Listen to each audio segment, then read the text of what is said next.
Lirfouach Shlema, Natanissi Ben Rachel. Natanissi Ben Rachel. Et Yaakov Ben Clarisse. Yaakov Ben Clarisse. Zchut Rabbeinu. Chaim Aaron Chaim Aaron Leib. Ben Rivka.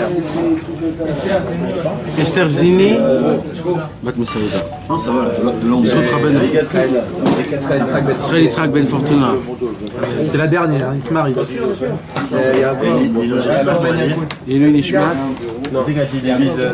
Marc Mordechai Ben Il y a aussi Yosef Ben Rachel. Yosef Ben Rachel.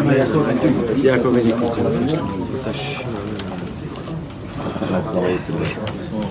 Tov. Avec l'aide de Dieu, Bezrat Hashem Yitbarach, ce soir, on ne s'entend pas trop là. C'est vrai, notre ami vient de loin. Ce soir, il y a. Ouais. Ce soir, il y a un grand et un lourd condensé. Ouais. Ce soir, c'est pas comme les autres soirs. Ce soir, il y a de la quantité. Ce soir, ça va être clair et net. Il n'y aura pas de. On va pas tourner autour du point. Ce soir, ça va être le Tachles. Tachles. Rabbeinu, il vient et il dit, il a ce qu'il a à dire. Vous savez, mes amis, si on aurait connu c'est quoi la vraie clé pour ouvrir le cœur de chacun,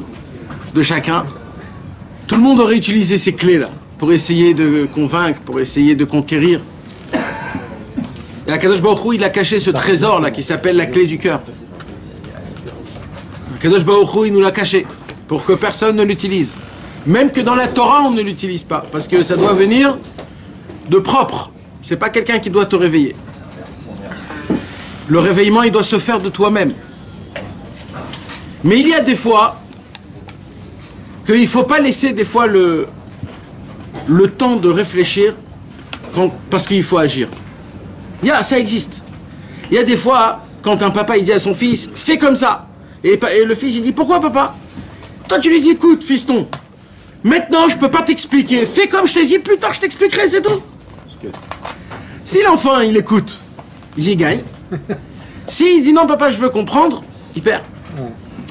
Alors c'est pas toujours comme ça. Il y a des fois comme ça. Dans la Torah, mes amis, on voit que la Torah a certaines mitzvot, elle donne d'explications, et à certaines mitzvot, elle ne donne pas d'explications. Pourquoi? Parce qu'il n'y en a pas, chas v'shalom. Il y en a. Mais il y a des choses que ces choses-là, il faut les faire sans qu'on comprend. Vous comprenez ce que je suis en train de vous dire? C'est énormément important ce que je suis en train de vous dire. Il y a des fois des choses que tu dois faire, et pour moi c'est difficile. Alors j'ai besoin qu'on m'explique pourquoi on fait comme ça, pourquoi on doit le faire. Ça rapporte quoi? C'est équivalent à quelque chose. Quand je sais, alors je ressens plus. Mais il y a certaines mitzvot. Non, moi je parle pas encore de ça. Moi je parle en général, mamash. Je parle pas des choukim, des mitzvot. Les choukim, t'as raison, c'est la même. Mais moi je parle de plus que ça. Il y a des mitzvot que la Torah elle-même n'a pas donné l'explication de ça. Un exemple. Je parle pas encore des choukim. On va prendre les tefilin. Il y a écrit la raison dans la Torah pourquoi on met les tefilin. Alors mitzvot bikurim, il y a écrit pourquoi. Maaser, il y a écrit pourquoi. PA, il y a écrit pourquoi. Ouvracher Shechem, il y a écrit pourquoi. Brit Mila, il y a écrit pourquoi. Mais il y a des mitzvot, pas parce qu'ils sont spéciaux, non. Pourquoi? Parce que des fois, mes amis, il faut ordonner, appliquer. Sans rentrer dans des pourquoi, du comment, du pour, du R, du comme. Il n'y a pas. Il y a des fois où un homme, il doit recevoir un ordre sans qu'il comprenne et il doit l'appliquer. Pourquoi? Ça fait partie de la soumission envers Hachem. C'est pas juste que quand je comprends la Torah que je l'applique. Et si je la comprends pas, alors je n'applique pas. Non, tu dois faire même si tu comprends pas. Où on apprend ça encore? Dans la Gemara. La Gemara, elle nous dit Ve'asita et kol asher yorucha. Il y a écrit dans les prophètes, tu devras faire tout ce qu'on te ordonnera. La Gemara, elle pose la question. Elle dit jusqu'à où? Adechan. Jusqu'à où tu dois faire tout ce qu'on t'ordonne? Qu'est-ce qu'elle dit la Gemara? Même si le Talmid Chacham il te dit sors dehors. Qu'est-ce que tu vois dehors dans le ciel? Il fait jour ou il fait nuit? Lui, il dit, bah, je vois qu'il fait nuit. Et bien, les Talmidei Chachamim, ils disent, non, là maintenant, il fait jour. La Gemara, elle dit, même s'il te dit ça, tu dois le croire. Alors maintenant, tu vas poser une question, tu vas dire, Talmid Chacham, pardon. Il fait nuit, là. Mais là, le Talmid Chacham, il va te dire, non, il y a des choses que toi, tu ne peux pas comprendre. Moi, je te dis que maintenant, là, il fait jour. Tu comprends pas? Tu comprends pas ce que je te dis, tu sais pas voir les choses. Il y a des problèmes. Mais maintenant, moi, je dois pas rentrer dans... Pourquoi? Parce que des fois, il faut appliquer. Parce que c'est quoi appliquer? Appliquer, c'est aussi de se soumettre. C'est d'être un serviteur d'Hachem. Et un serviteur, c'est quelqu'un qui l'applique sans savoir pourquoi. Rien que parce qu'on l'a ordonné. Comme nous, on est Ben Melech et Ben Shelevet. Comme nous, on a des deux parties. D'un côté, on est le prince d'Akadosh Baruch Hu. D'un autre côté, Hachem, il nous a mis dans ce monde. Donc, dans ce monde-ci, on peut être appelé que serviteur. Donc, on joue sur ces deux bancs-là. Le banc du fils du prince et le banc du serviteur. Le fils du prince, le fils du roi, pardon, il sait, il connaît pourquoi on fait ça, pourquoi on fait ça. Il sait, il y a des mitzvot qui font partie au prince, le fils du roi, et c'est pour cela qu'on connaît tous les secrets qu'il y a sur les mitzvot. Et le côté où malheureusement on est serviteur, on sert à Kadosh Baruch Hu en mode serviteur, c'est des applications dans la Torah qu'on applique sans comprendre pourquoi. Et on les fait tous les jours, etc. Mais on ne comprend pas c'est quoi le tam de la mitzvah. Pourquoi je vous parle de tout ça, mes amis? Je vous parle de tout ça parce que ce soir, on va apprendre des choses, que toutes les choses qu'on va apprendre ce soir, ce sont des choses qu'il ne faut pas... Il faut même pas rentrer dans le pourparler du pourquoi, du comment. Faut faire. Ça, c'est des choses que d'abord tu appliques, et après tu poses les questions. Il y a des choses que, on va dire, quand un homme, il fait une prise de sang, et le docteur, il dit, dis-moi, il y a un vrai problème avec ton sang. T'as presque aucune vitamine, je sais pas comment tu vis. Alors le patient, il dit, alors qu'est-ce que je dois faire? Il dit, d'abord, il faut que déjà je te donne toutes les vitamines pour déjà te mettre à sec, comme il faut. Et après, tu peux commencer à... Ça veut dire qu'il y a dans la Torah, mes amis, pour appliquer la Torah, il y a des clés spéciales pour appliquer la Torah. Si des fois on n'arrive pas à appliquer la Torah, si des fois on n'arrive pas à faire ce qui est écrit dans la Torah avec de la vitalité, c'est pourquoi? Parce qu'il nous manque des clés. Pour cela, il faut des clés. Ces clés-là, ils sont quoi? Ce sont des clés que quand tu les as ouvertes, ces clés, le reste, l'application de la Torah sera beaucoup plus facile. C'est de la compréhension, ces clés quand même. Non, c'est pas de la compréhension, c'est que de l'acte. C'est ce que je suis en train d'expliquer. Mais le truc que tu as dit, par exemple, avec Oui, l'histoire du Kitton. ouais, ça c'est une autre chose. Mais après, dès que tu as la compréhension, tu as le... Dès que tu as la compréhension, c'est une autre histoire. C'est que tu passes dans un autre inyan.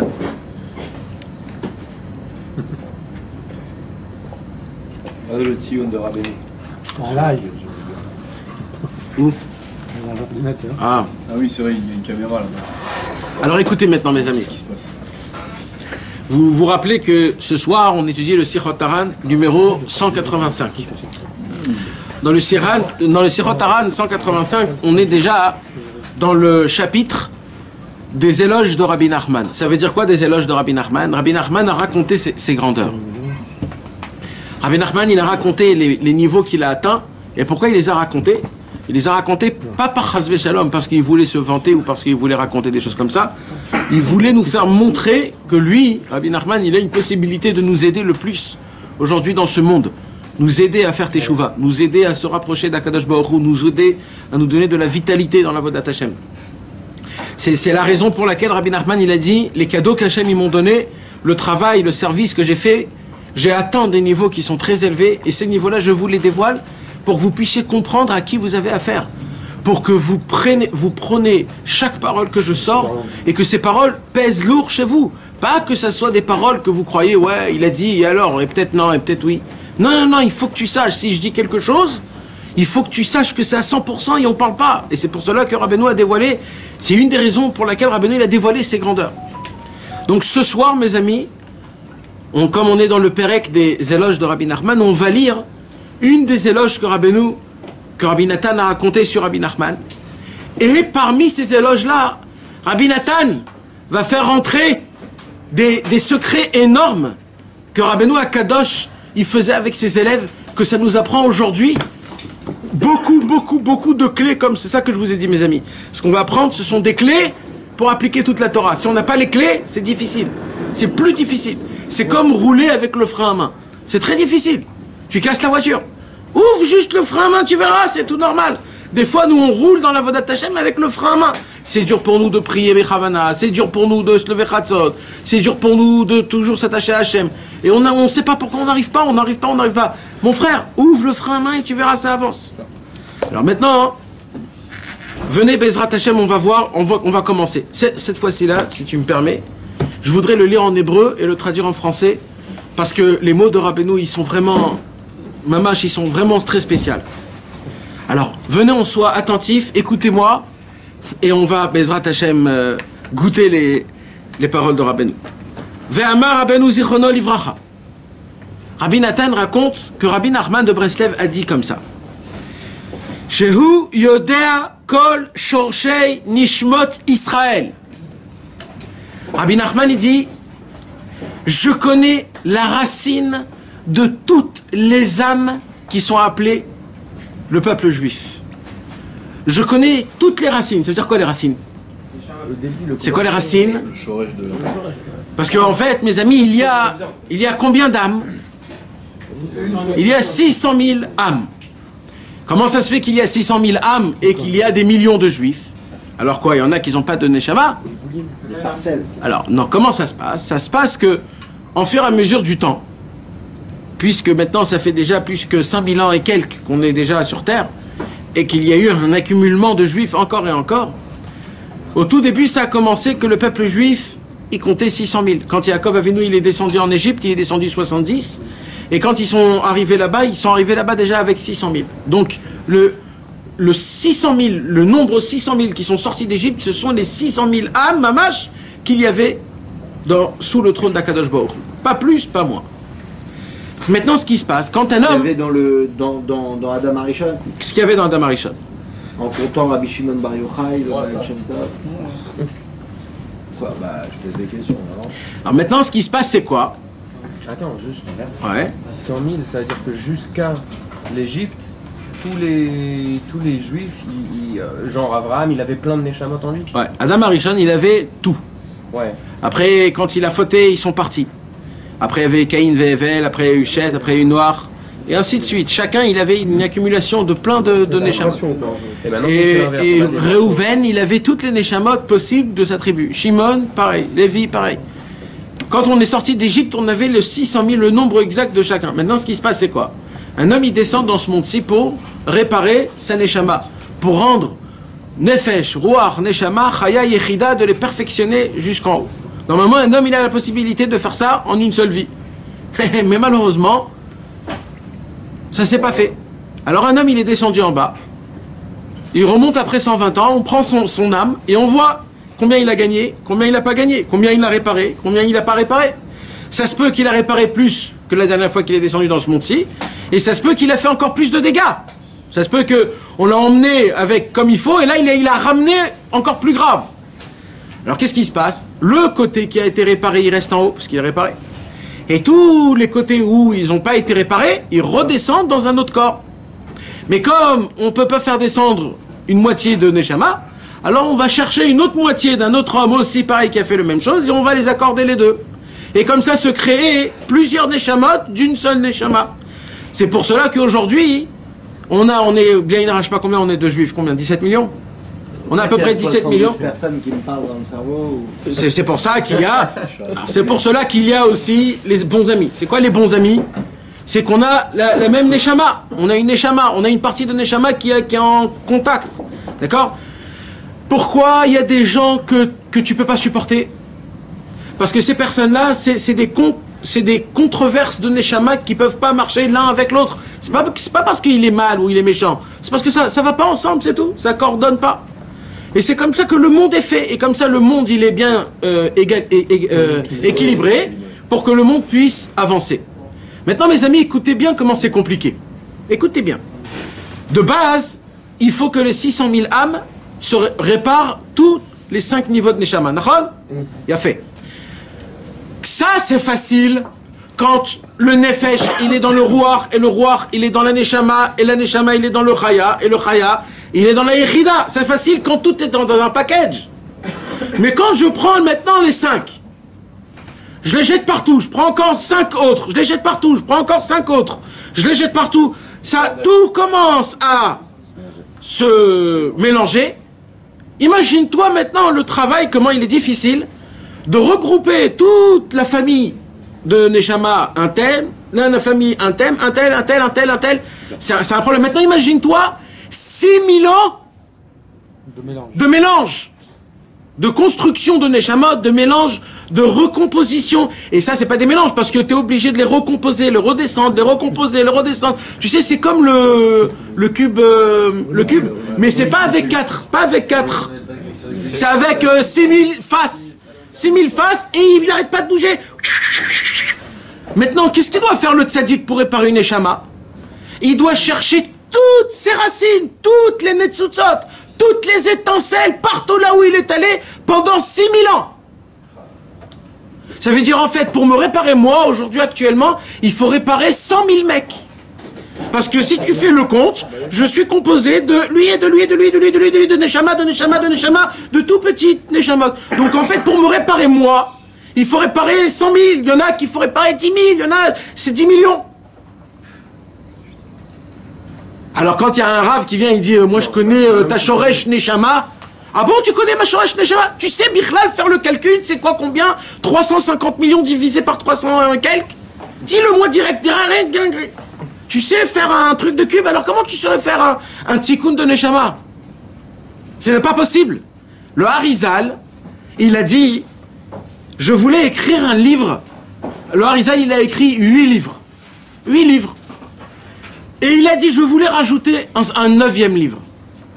Ça serait comment il serait appelé ce 9e livre? Sha'ar HaTikkunim, la porte des réparations. Et il a dit, et de dévoiler comment réparer ce que je suis en train de vous expliquer pendant une demi-heure là maintenant. Ça, c'est lui qui l'a expliqué. Et il voulait donner le code, c'est-à-dire la possibilité comment réparer une neshama. Il voulait l'écrire un livre en entier. Mais après le Harizal, il a dit, moi je peux écrire que jusqu'à ma génération à moi. Comme chaque génération, il y a un nouveau Yetzer Hara, donc des nouveaux problèmes, donc des compositions encore plus problématiques. Donc je ne peux pas donner la solution pour le futur. Donc à quoi ça sert d'écrire un livre comme ça? Imaginez-vous, le Harizal, il a dit ça à son époque. Ça fait 500 ans que le Harizal, il est parti de ce monde. Aujourd'hui, actuellement, imagine-toi comment nous, qu'est-ce qu'on a dans notre Neshama, le mélange qu'on a. Ça se peut qu'il y a aussi des tzadikim dans notre Neshama. On n'est pas obligé que ça soit que des Rechaïm. C'est pour cela, d'ailleurs, il y a des gens qui font des bonnes actions. Des fois, tu te réveilles Chatzot tout seul, tu sais pas pourquoi. Tu sais pourquoi? Parce qu'il y a un tzadik énorme qui est dans ta Neshama. Et lui, ce tzadik, il te donne de la force. Il donne de la force pour servir Hachem, pour aller au mikvé, pour se lever Chatzot. Il n'y a pas que du mal. Il y a aussi des tzadikim qui reviennent et qui nous aident. Ils viennent pas tous les jours. Ils viennent pas, mais d'accord, mais... Comment il fait les tzadikim pour être avec une Neshama de tzadik avec Mais c'est pas possible, Eric, c'est pas possible. Tu comprends que c'est pas possible. Qu'est-ce qui est pas possible? De réparer une Neshama parfaitement. Un jour, le Baal Shem Tov a voyagé. Vous savez comment il voyageait, le Baal Shem Tov? Le Baal Shem Tov, il se mettait dans la calèche, il payait le cocher, et il lui disait frappe les chevaux et laisse-les aller. Et quand les chevaux s'arrêtent, c'est là où il faut que j'arrive. Le Baal Shem Tov, il fait comme ça, c'était un mot de ses Shabbat. Et il va dans la forêt, il rentre dans la forêt. Il y a un moment où les chevaux s'arrêtent. Il descend, il voit une rivière. Bah, il tourne autour de rivières comme ça, et il voit une grosse grenouille qui se tient sur une feuille, sur l'eau. Une grosse grenouille. Top. Le Baal Shem Tov, Kaniré qu'il a fait ses besoins, il a pris un keli, il a pris l'eau, il a fait Netilat Yadayim, et là qu'il a fait Netilat Yadayim, la grenouille, elle a crié un cri et elle est morte. Le Baal Shem Tov, il avait une bouteille de vin, il a dit à son cocher, on va faire l'Echaim.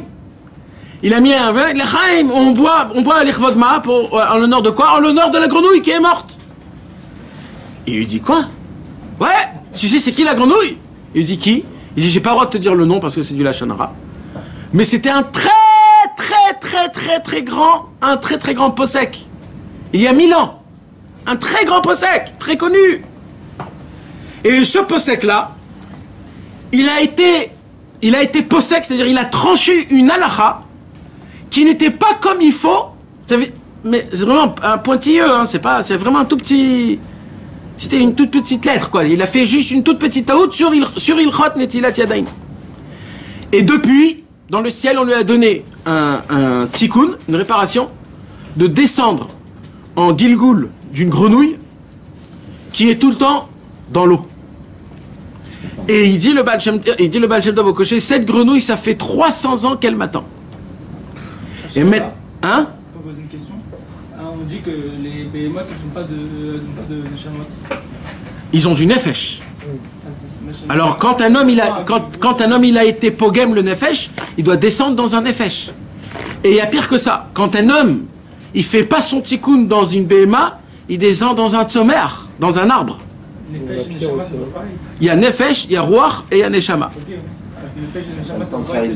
La neshama doit faire un tikkun, mais qu'elle revient sur une behema. Elle revient sur une nefesh de behema. Elle a une nefesh behemi. Elle peut pas rentrer dans un nefesh de Adam.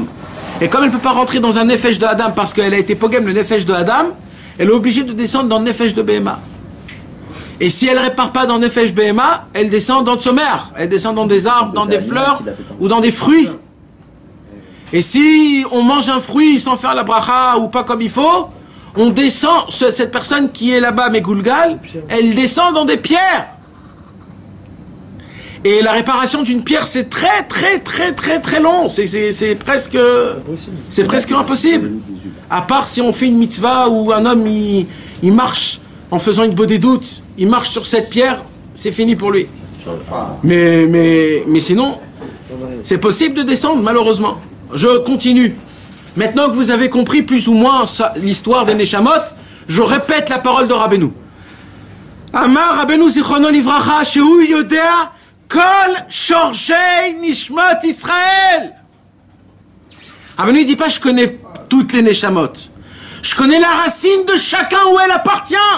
Où est tout son nefesh, ruach, neshama, chaya, yichida, décomposé en des millions fois 6000 ans. C'est vrai que qu'est-ce qu'on doit réparer. Vous comprenez c'est quoi la parole que Rabbeinu il a dit? Ve'amar. Et il a continué à dire. Mitrila, Rabbeinu il a raconté au début comment j'ai appris ça. Rabbeinu il a dit au début, je l'ai découvert ça de la Torah écrite. Que de la Torah écrite. En lisant la Torah écrite, c'est Torah chez Birtav, c'est le Chumash. Quand Rabbeinu il lisait le Chumash, dans les sodotes des lettres de la Torah, il a pu composer, recomposer toutes les racines de toutes les Neshamot des 600 000 âmes. C'est 600 000 lettres. Parce que la Torah, elle est composée de 600 000 lettres. Et Israël, c'est les Raché Tevot. Yesh Shishim Ribo Otiot, la Torah. La Torah, elle a 600 000 lettres. Donc Israël, le peuple juif, il est en fait inscrit où? Dans les lettres de la Torah. Alors Rabbeinu, il a dit, il faut juste maintenant savoir c'est quoi les lettres les plus importantes, les moins importantes, créer des familles et reconstituer tout le symbole des 600 000 lettres, des 600 000 âmes, des 600 000 lumières que Akadosh Baruch Hu il a créé au début. Et Rabbeinu il a dit, et ça je l'ai découvert d'où? De la Torah écrite. Il dit Rabbeinu, mais ça m'embêtait.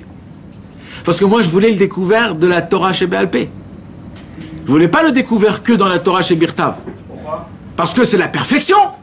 Rabbeinu il dit, moi je veux connaître ça. Si c'est ça comme ça dans la Torah, apparemment dans la Torah chez Béal Pé, c'est encore plus approfondi. Tu peux connaître encore plus facile, tu peux reconnaître. Umitr il a amar sheyoda ota mitorah chez Birtav, ve'adayin eno yoda oto mitorah chez Béal Pé. Il n'arrive pas à découvrir ça encore de la Torah chez Béal Pé, c'est-à-dire la Gemara, les Midrashim. Ça s'appelle Ma Shamru Chachamenu Zichronam Livracha, ce que nos sages nous ont appris. Et Rabbi Nachman, ça l'embêtait. Parce qu'il voulait découvrir ça aussi de la Torah chez Béal Pé. Parce que c'est sûr que là-bas, il y a encore plus de profondeur, de détails. Achar et Zezman. Rabbi Nathan raconte, un peu plus tard, Amar, Il m'a appelé, Rabbeinu, il m'a dit, Rabbi Nathan, ça y est, j'ai réussi. Amar shekvar zacha leida et shorshe nishmot Israël gam mitorah shebe'al peh. Comment il dit Rabbi Israël Ber? Retzon yere'av ya'aseh. La volonté d'un homme qui a crainte d'Hachem, Dieu il dit tout de suite vous appliquez ce qu'il veut lui.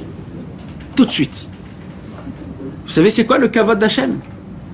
C'est quand la volonté d'un homme qui a la crainte de Dieu est appliquée. Et le premier qui l'applique c'est Hachem. Hachem quand il voit quelqu'un qui le craint, il lui dit cet homme-là, rien qu'il pense, vous lui donnez. Retzon yere'av ya'aseh. Rabbeinu il voulait découvrir ça. Pas que de la Torah chez Birtav, mais aussi de la Torah chez Be'al Peh. Achar ezezman amar shekvar zacha leida. Behemet, il a été zocher Rabbeinu de découvrir. Ça veut dire que Rabbeinu maintenant, à l'époque, il n'y avait qu'une seule possibilité de découvrir toutes les âmes par rapport à la Torah qui est écrite. Rabbi Nachman, il a dit maintenant, j'ai découvert encore plus. C'est quoi? C'est la Torah chez Be'al Peh. C'est quoi la Torah chez Be'al Peh? C'est quoi la différence entre la Torah chez Birtav et la Torah chez Be'al Peh, mes amis? La Torah chez Birtav, c'est quoi? Ce sont les grandes lignes. C'est ce que Akadosh Baruch Hu, il te parle et il essaye de te faire connaître qui il est. Mais c'est pas ça l'ordonnement. L'ordonnement, c'est quoi? C'est la Torah chez Be'al Peh. C'est quand on prend la Torah et on la... Non, comment ça s'appelle quand on fait avec le pain? On la travaille. Un pain, quand tu veux faire du pain, tu peux pas prendre de l'eau, du kémar et de la volure. La levure, et de mélanger et de manger. Tu peux pas. Alors il faut faire quoi? Il faut la travailler, il faut la pétrir, il faut la pétrir. C'est écrit dans la Torah, de quoi? qu'il va y avoir une Torah orale. Il y a écrit que tu vas entendre les paroles des sages. Ah, ok, il faut les entendre. Ouais. Non, mais d'accord, ça c'est notre histoire. Mais ce qu'il faut être sûr, c'est que les sages, il faut les écouter. Les vrais sages. Oui ou non? Non, mais d'accord, mais de base, les vrais sages, il faut les écouter. Maintenant, on ne sait pas, laisse tomber si on sait. Ok, mais il faut. Toi, tu es d'accord qu'il faut? Ouais, il faut. Mais maintenant, la question, c'est où ils sont. Mais ça, c'est mis de côté pour l'instant. Mets de côté. Ok. Mais ça, ce qui est sûr, c'est que la Torah chez Be'al Peh, la Torah qui a été développée par rapport à la Torah, pas qui a été développée. La Torah, elle a été décortiquée grâce à 13 midot de Rabbi Ishmael Kohen Gadol, que Rabbi Ishmael, il les a entendus de père et de fils et de Rav jusqu'à Moshe Rabbeinu, comment apprendre la Torah.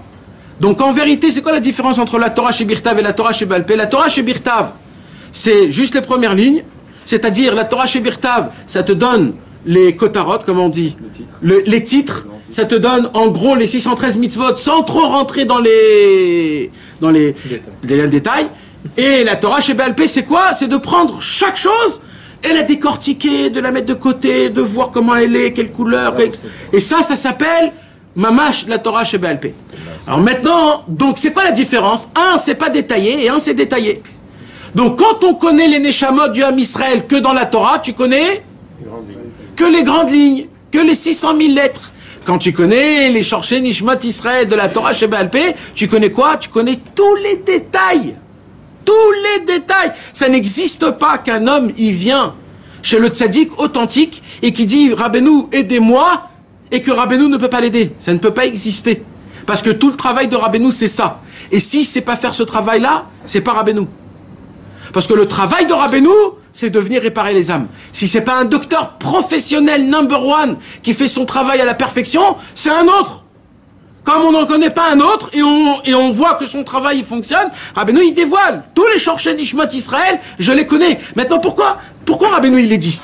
Imagine-toi, il y a un homme, il vient et il te dit ça, mais avec une humilité très grande. Mais nous, on a tellement le cerveau défoncé que malheureusement, si on va toujours prendre quelqu'un et se mettre pour un fou. Mais Bémet, imaginez-vous que maintenant, il y a un vrai homme de vérité. Bémet, un vrai homme de vérité. Et il dit, tu sais, moi je sais, j'ai appris ça de mes parents et de mes grands-parents. C'est un don, c'est pas parce que je suis tzaddik. Il te dit, moi, je sais voir toutes les neshamot. Je peux t'aider si tu veux, je veux t'aider. Il lui dit, je veux t'aider vraiment, je veux t'aider, je veux te raconter. Rabbi Nachman, il est venu, il a dit, moi, je gagne rien en vous racontant tout ça. La FR, exactement à l'envers. Parce que je dévoile ça, le Yetzer Hara, il me voit encore plus, et le Yetzer Hara, il va combattre encore plus fort. Donc, en vérité, plus je vous dévoile, plus je vais m'en prendre. Donc, Rabbeinu, il dit, comprenez, ne regardez pas cette parole en tant que je suis le plus fort. Chas v'shalom, c'est pas ça le but. Le but, c'est quoi? C'est que j'ai des clés à vous donner. J'ai des cadeaux à vous donner, prenez. C'est gratuit. Juste croyez-moi. Je gagne rien, je vous demande pas d'argent, je veux pas que vous soyez mes élèves, rien du tout. Juste prenez ces conseils. Prenez et faites avec ça ce que vous voulez. Mais ces conseils, il faut que vous les connaissiez. Donc déjà, Rabbeinu, sa première vision qui nous apprend, c'est que Béhémet, maintenant, si tu as besoin de quelqu'un qui répare ta neshama, si vraiment tu sens que Chas v'shalom, spirituellement, t'es malade. T'es malade. Quand je suis malade, je vais chez le docteur. Quand je suis malade, je vais chez le docteur. Pourquoi quand tu es malade spirituellement, tu vas pas chez le tzaddik? Pourquoi tu vas pas et tu t'ouvres totalement devant lui? Parce que malheureusement, on ne connaît pas encore un tzaddik qui nous voit de cette manière-là, et que si je lui raconte, il va pas me juger, et qui va essayer de me renforcer, de me donner des paroles de consolation, d'être avec moi tout le temps pour moi. Malheureusement, on n'en trouve pas. Et s'il y a des gens qui croient qu'ils sont cela, malheur à cet homme qui prend cette acharayout sur lui. Rabbi Nachman de Breslev, il est venu, il a dit, moi je suis pas venu pour moi. Je suis pas venu pour moi. Moi j'avais rien à faire dans ce monde. Je suis venu que pour vous. Que pour vous.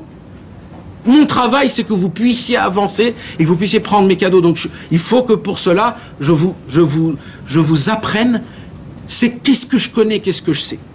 Comment tu sais quand quelqu'un est malade ou pas? Alors ça se voit. Comment ça se voit? Par des toutes petites choses. Quand quelqu'un il t'énerve et que dans ta tête tu es en train de le maudire, tu es en train de lui dire mais qui il est celui-là, pour qui il se prend, ça c'est pas bon. Tu es malade. Quand par exemple tu manges, Est-ce que tout le monde est malade? on est tous malades. Presque tous malades. On est tous malades. Il y en a qui sont totalos, il y en a un peu moins, il y en a qui sont... Mais à part, on est tous malades, malheureusement. On a vécu dans des... Surtout aujourd'hui, dans ces générations actuelles. Oui, mais quand il dit malade, il parle de malade spirituel. C'est la même chose. Non, parce que... Maintenant, mes amis, deuxième point. On avance? Allez. Ve'aya yodea latet tikunim l'école echad ve'echad kefi shoresh nishmato. Rabbeinu, il avait une capacité. Il dit Rabbi Nathan de donner des choses à faire à chaque personne en fonction de sa neshama. Ça veut dire quoi? Comme Rabbi Nachman connaissait tous les détails de ta neshama, combien tu as de parties de ça, de parties de ça, de parties de ça, t'es fait de combien de personnes, c'est quoi tout ce que t'es venu pour réparer, quel point, toute une histoire. Comme il connaissait la recette exacte de quoi t'es fait, Rabbeinu, il regardait c'était quoi tes points faibles et c'est quoi tes points forts, et en fonction de ça, il te disait, toi, tu vas faire ça, ça, ça, tu vas lire ça et tu vas faire ça. Si tu fais ça, tu es en équilibre de Neshama, tu pourras t'envoler vers Hachem.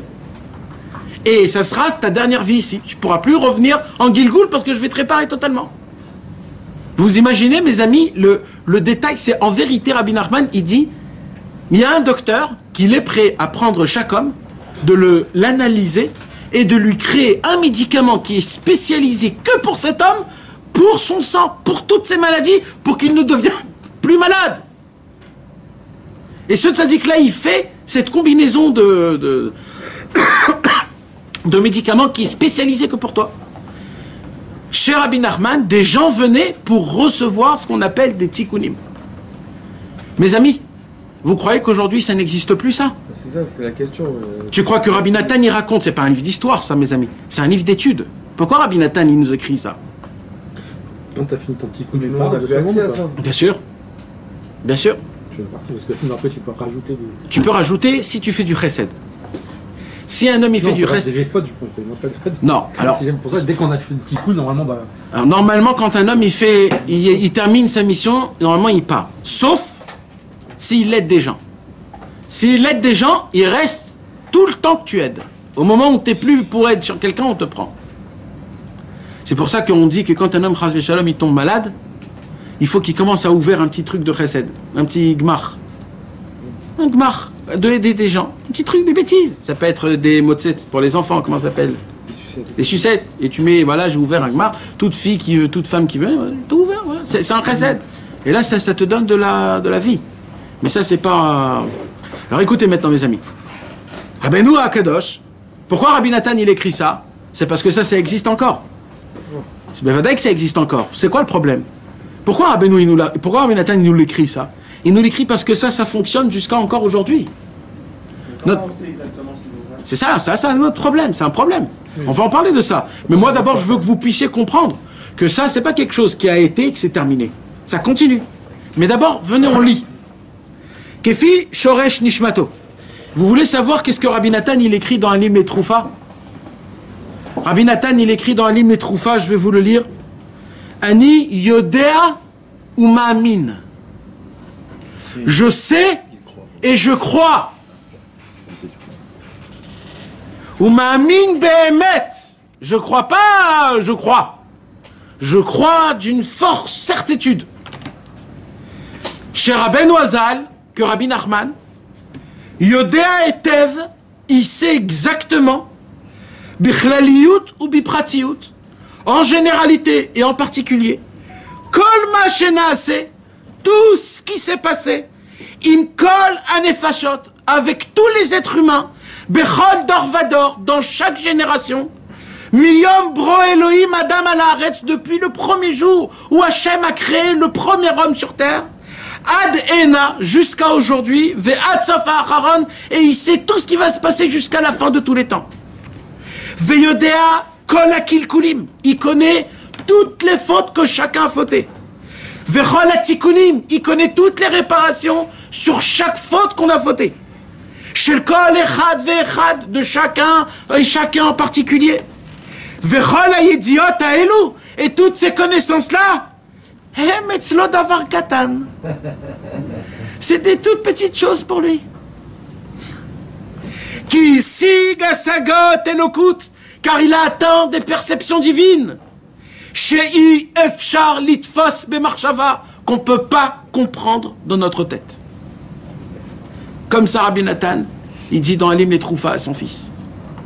Vous savez, Rabbi Nathan, c'était pas un rêveur. Rabbi Nathan, c'était le bras droit de Rabbeinu. Rabbeinu, il a posé ses deux mains sur Rabbi Nathan, il a dit, parmi tous mes élèves, il n'y a que toi qui m'as compris. C'est pour cela qu'aujourd'hui, tous les livres qu'on a, ça sort de Rabbi Nathan. Rabbi Nathan, il s'est annulé totalement à Rabbeinu parce qu'il a vu la grandeur de Rabbeinu. Et Rabbi Nathan, de lui-même, c'était un géant dans la Torah. C'était un géant dans la Torah. Il devait succéder son beau-père, Rabbi David Tzvi Agadol, qu'il était rave sur plusieurs pays en Ukraine, en Pologne. À Moïlov, à Ostra, des très grandes villes. Rabbi Nathan, à l'âge de 14 ans, il avait déjà terminé tout le chasse avec les poskim. Il les avait déjà terminés. C'était déjà un dayan. Rabbi Nathan, il était prêt pour être un dayan à l'âge de 16 ans. Rabbi Nathan, c'était pas un rêveur. Quand Rabbi Nathan, il dit Ani yodea ou ma'amin behemet, Shadmur yodea etev, que le Rabbeinu, il connaît tout, c'était pas quelqu'un qui disait des paroles en vain. Tous les mots, ils sont comptés, pesés. Ils sont pesés, les mots. Il y a des chassidés Brislev qui rajoutent ça dans les 13 animamines du Rambam. Vous savez que le Rambam, il dit animamines, les 13 animamines, animamines à la fin de la prière. Il y a des chassidés Brislev qui rajoutent cette phrase que je viens de lire dans les animamines. Que je suis ma'amine, que Rabbeinu Akadosh, il connaît tous les tikkunim et tous les kilkulim que j'ai fait et qui s'occupe de moi et qui sait exactement c'est quoi le médicament que j'ai besoin. Et c'est pas lui le genre d'homme qui va se tromper. Rabbeinu, il nous dit ça pour qu'on comprenne ça de tous nos cœurs, que Rabbeinu ne se trompe pas. Et quand il vous dit, vous ne comprenez pas que à Rosh Hashanah, Sheli Olé à la colle, que tout ce monde c'est un pont très étroit, que dès que vous disiez le Tikkun Aklali, vous ne devez plus avoir peur. Et un homme qui était chez moi à Rosh Hashanah toute l'année, il peut danser, chanter, qu'il a été zoré. Quand Rabbeinu, il dit, et moi je suis fort dans tout ce que je dis. Je suis fort, il dit Rabbeinu.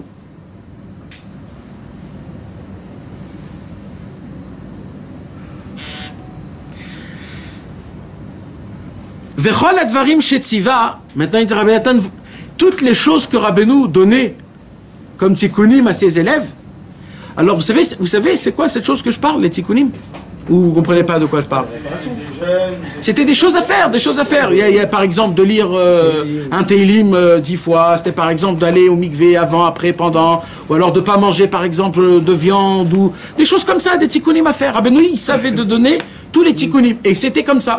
Rabbeinu, au tout début, quand il avait tous ses élèves, il donnait à tous ses élèves des tikkunim, chacun en fonction de sa neshama. Maintenant, Rabbeinu, à l'époque, il avait quel âge? Il avait dans les vingtaine d'années, 20, 22, 23. C'était qui les élèves de Rabbeinu? C'était tous des vieux, de 60 ans, 70 ans, 75 ans. Et c'était quoi? C'était tous des rabbanim, des admourim, que eux-mêmes avaient des élèves. Et Rabbeinu, c'était le plus jeune, et c'était le Rav. Et Rabbeinu, il donnait des tikkunim à qui? À des admourim qui avaient 60 ans, 70 ans, qui se sont annulés totalement à Rabbeinu. Comprenez l'histoire, comment elle est à l'envers? C'est pour cela que dans l'histoire des 7 mendiants, dans le premier mendiant, et là-bas, il y a l'histoire de qui va raconter l'histoire la plus ancienne. Vous vous rappelez de ça? Et en fait, c'était le bébé qui a raconté. Parce que Rabbeinu, c'était le bébé qui racontait aux vieux, c'est-à-dire à ses élèves, c'est quoi la grandeur? Je suis l'ancien des anciens. Mais oui, je suis l'ancien des anciens et je suis tout neuf, il dit Rabbeinu. Ani kavalani ashan legam, ani chadash legam. Alors il dit Rabbeinu, vous savez, parce que ça, ce qui vient de dire la Rabbi Nathan, c'est mamash typique, le Harizal. Si vous ouvrez le livre de Shifrei Hari, mamash Rabbi Chaim Vital, il dit la même chose sur le Harizal. Comment le Harizal, il avait la possibilité de connaître par rapport au front, par rapport aux mains, par rapport à la lumière qu'ils avaient. Le Harizal, il avait arrivé à découvrir. Mais qu'est-ce qu'il faisait le Harizal? Le Harizal, lui, il donnait des kavanotes. Il donnait des combinaisons de noms d'Hachem, de les penser très fort, d'une certaine manière, pour réparer dans les mondes supérieurs la faute qu'eux, ils ont fait. Et c'était des choses, ça s'appelle en hébreu des kavanotes et des ichudim. C'est des choses qui sont très... Il faut être kadosh pour les faire. Et maintenant, mes amis, et des fois, le Harizal, il donnait aussi à faire des choses difficiles, comme se rouler dans la neige, marcher sur des ronces, ou manger des ronces, ou alors de se mettre dans des trous où il y a des fourmis, ou alors de jeûner, par exemple, 84 jeûnes d'affilée. Ça veut dire quoi? Ça veut dire que la nuit, on mange un tout petit peu, et toute la journée, pendant 84 jours, on ne mange pas. Et ainsi de suite. Et ainsi de suite. Le Harizal, il donnait aussi des tikkunim. Mais ces tikkunim-là, aujourd'hui, ils existent. Ils sont écrits où? Ils sont écrits dans le Sha'ar HaRuach HaKodesh. Et là-bas, dans le Sha'ar HaRuach HaKodesh, le Harizal, il donne les tikkunim sur chacun. C'est quoi son tikkun? Mais si maintenant, moi, je veux chercher ma réparation pour moi. Alors moi, par exemple, Chas v'Shalom, j'ai manqué de respect à mon père ou alors à ma mère. Chas v'Shalom. J'ai manqué de respect, ça se peut que je leur ai mal parlé ou je leur ai fait honte ou un truc comme ça. Alors je vais ouvrir dans le Sha'ar HaRuach HaKodesh et je vais chercher là-bas le Yichud de Abba Vihima. Et là je vais découvrir quoi? Je vais découvrir que pour réparer la faute de Kibud Avav, il faut jeûner plus de 200 jeûnes. Il faut penser des kavanot et des yichudim, il faut faire des choses comme ça. Je me dis, tu t'imagines? Ça c'est pour une seule fois. Mais ça se peut que je les ai fait plusieurs fois. Alors comment je vais faire? Alors aujourd'hui, je n'ai pas d'espoir quand je regarde ça. J'ai un problème. On voit aussi les taken. Et on veut réparer aussi tout ce qui s'est passé avant. D'accord? C'est ça qu'on veut. Alors maintenant, j'ai pas. Alors maintenant, qu'est-ce qu'il dit Rabbeinu Akadosh? Il dit Rabbeinu Akadosh, moi je vais donner des réparations qui sont spécialisées que pour toi. Et il dit quoi, Rabbi Nathan? Rakola nagot shetziva le mekuravav ayu inyane uvdot. Et il dit par contre, Rabbeinu, quand il donnait des tikkunim, c'était pas des choses à faire, à penser et à tout. C'était juste des actions à faire. Les echad siva bitrila liitanot eze afsakot.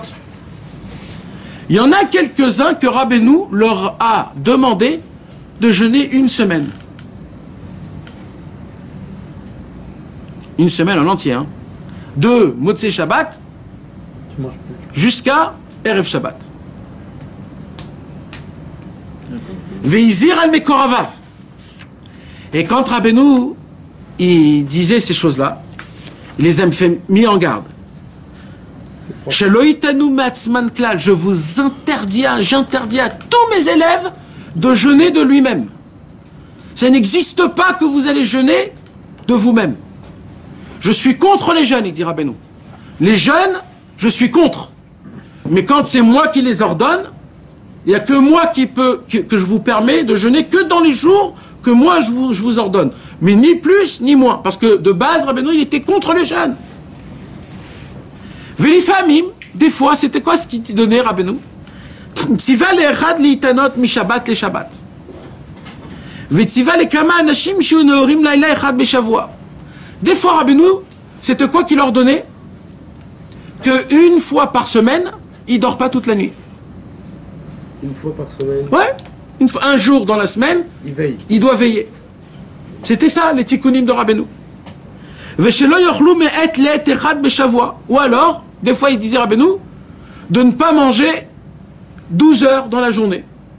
Tu choisis les 12 heures. Dans toute la semaine, il faut qu'il y ait un jour où pendant 12 heures, tu ne manges pas. Vous voyez, mes amis, c'est quoi la différence entre les tikkunim que Rabbeinu il donne et les tikkunim des autres? Les tikkunim des autres, c'est énormément difficile à appliquer. Rabbeinu, il a découvert une chose qui est facile, pas très facile, mais au moins c'est applicable. C'est réalisable. Il a dit, et des fois c'était Beshavua d'avoir minachai les kama anashim, des fois c'était de ne pas manger quelque chose de vivant. Par exemple, qui vient du vivant. Pas de poisson, pas de viande, pas de poulet, pas de miel. Vegan. Tout, vegan, exactement. Et ça, c'est le seul des tikkunim qui reste aujourd'hui chez les Chassidei Breslev pendant les Shovavim.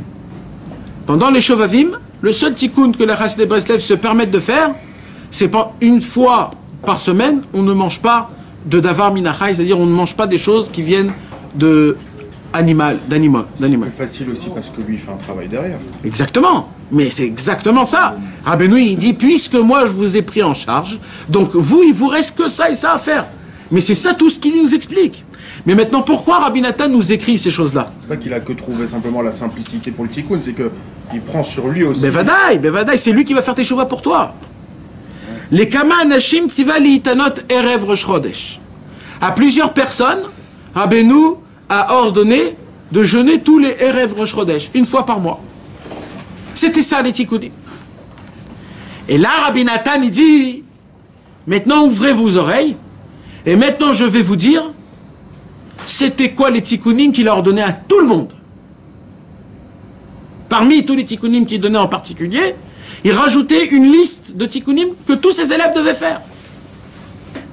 Et ça, c'était pour tout le monde. C'était pas que lui, oui, lui, non. Ça, c'était pour tout le monde. Donc il dit, Rabbi Nathan, ça, c'est pour vous aussi, aujourd'hui. Ça fait partie, c'est quoi? C'est ce que je vous expliquais, mes amis.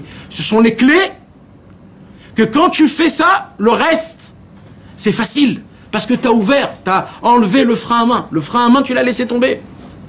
Maintenant, tu peux rouler beaucoup plus facile. Vechen Tziva, il a aussi ordonné à tous ses élèves, Al Rova Nashim, Shizaru Leilech la Mikve. Parmi tous les tikkunim que Rabbeinu il a dit, c'était l'importance de tous d'aller au mikvé. Et il dit Rabbeinu, et surtout c'est quand le plus important le mikvé, surtout, Rabbeinu il dit, et ça il faut pas rater. Écoutez mes amis, parce que dès maintenant, c'est fini. Ah bah non, ça y est, il faut, ça y est. On n'a pas le droit de dire pourquoi, c'est ça? Ouais, ça, c'est pas de question, ça c'est tu appliques.